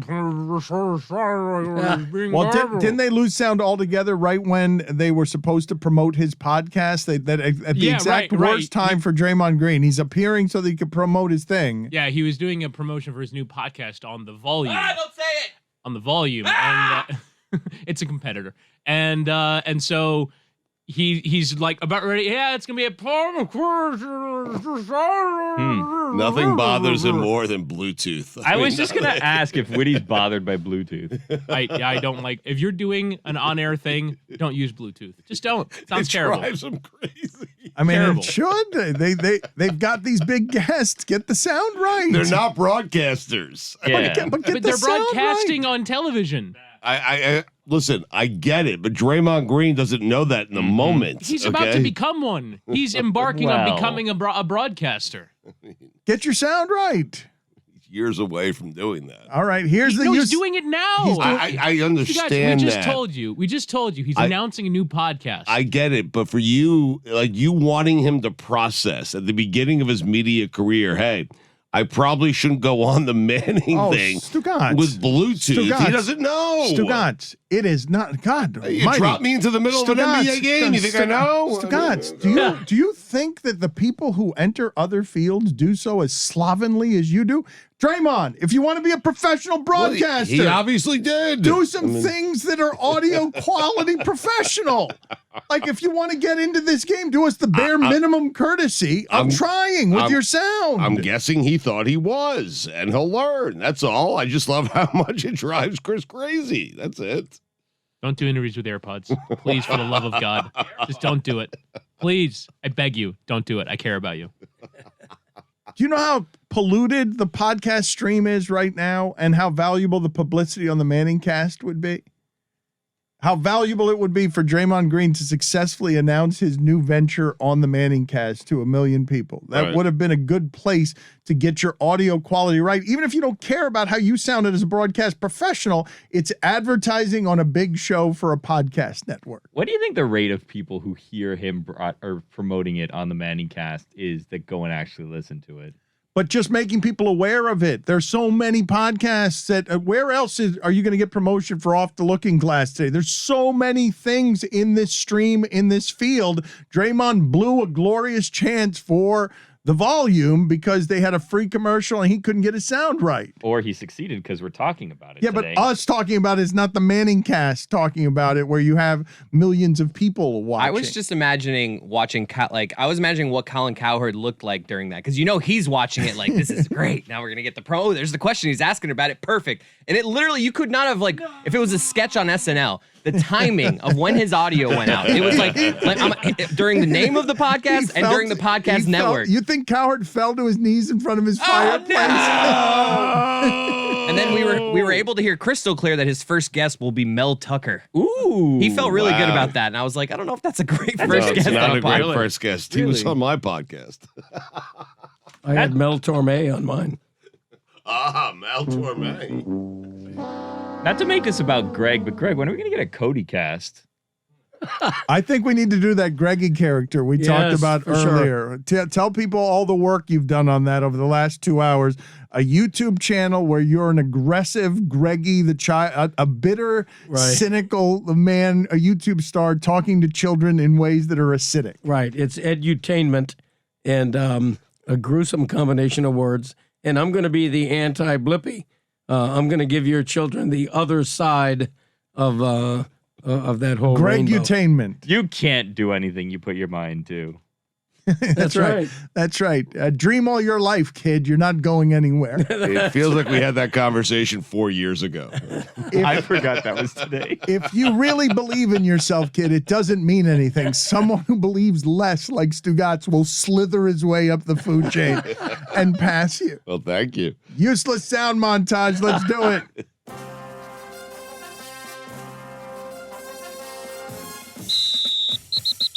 One thing that we're not going to do as a team is ride this roller coaster on we're the worst team to ever play, now we're the best team to ever play. Like, we're going to stay consistent and steady and come into work each and every day and, again, try to put our best foot forward every Sunday, Monday, or Thursday. I'm never surprised when guys step up and answer the bell when given an opportunity. We expect it. We prepare for it. We prepare them for it. They prepare themselves for it. I wouldn't even call it the new me, but I'm big on energy. So we kind of have a city fumble and a country fumble rule. I can let you in on that. City fumble is if there's a lot of bodies around, get on it. If it's a country fumble and there's not a lot of bodies around, if you're in, help me out here, Westchester, right? Then you can scoop and score. If you're in downtown Philly, you got to get on the ball. Why can't it be us? Why can't the Indianapolis Colts take over right now? All-time high frequency. It's almost scary.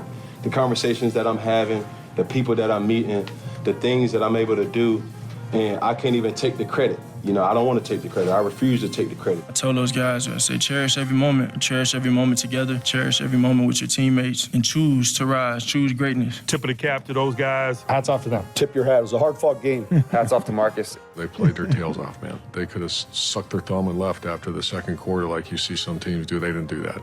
I hate to use the word proud, but I am. Everybody in our building has to look in the mirror. I think we need to keep being ourselves. We need to keep getting better and to keep learning and to keep growing. We're right where we need to be. And Shane Buechele came up to me and showed me this video with this kid, and he was saying I got my swagger back. And so that was something that was kind of my motto this week. The damage was the damage. We got a lot of soul searching to do. These are the games that you dream of as a kid. When you get knocked down, you got to get back up quick. We got an avalanche. We never recovered. When we click on all cylinders, it can be pretty good. We scored enough to win. That's what's important. We had some success. Other times we didn't. In this twilight zone, I don't know what this is, really. You know, we're able to make some plays when it counted. The good, bad, and the ugly, we're going to learn from it. So I continue to learn from it and grow from it. You got to be able to block that noise out and, never too high, never too low, and execute the play call. Every play has a life of its own. I'm not saying anything because even if I knew it, which I probably do in my head what I'm going to do, I'm not going to say it until you're probably on Wednesday. You're guys going to ask me, and I'm going to say, hey, guys, I'm not sure yet. So just we're on the same page.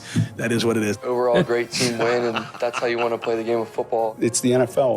This is the NFL, and it's tough. And you've got to earn it each and every day at practice, and then you got to come out on Sundays and earn it again. We got to accept responsibility for the outcome of the game, and we do. We look at what it is that we can do and how we could have done it better in terms of changing the outcome of the game, and we didn't do enough. It was something about the significance of today. This was the first NFL game I played at, and for me to come back. In this morning's devotion, I was reading about Moses, and God spoke to Moses in the desert. Where we at? You know what I'm saying? Come on. Cam is enjoying being back, man.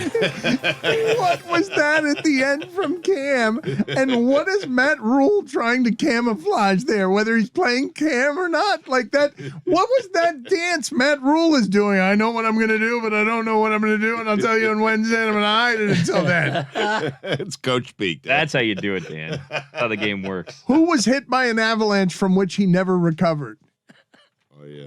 Hold on, man. I think I wrote that down. Hold on. That guy. Oh, I think it was Vic Fangio. Yeah. Yeah, it was Fangs. Was it Fangs or was it Arthur Smith? Both of them got hit by an avalanche from which they never recovered.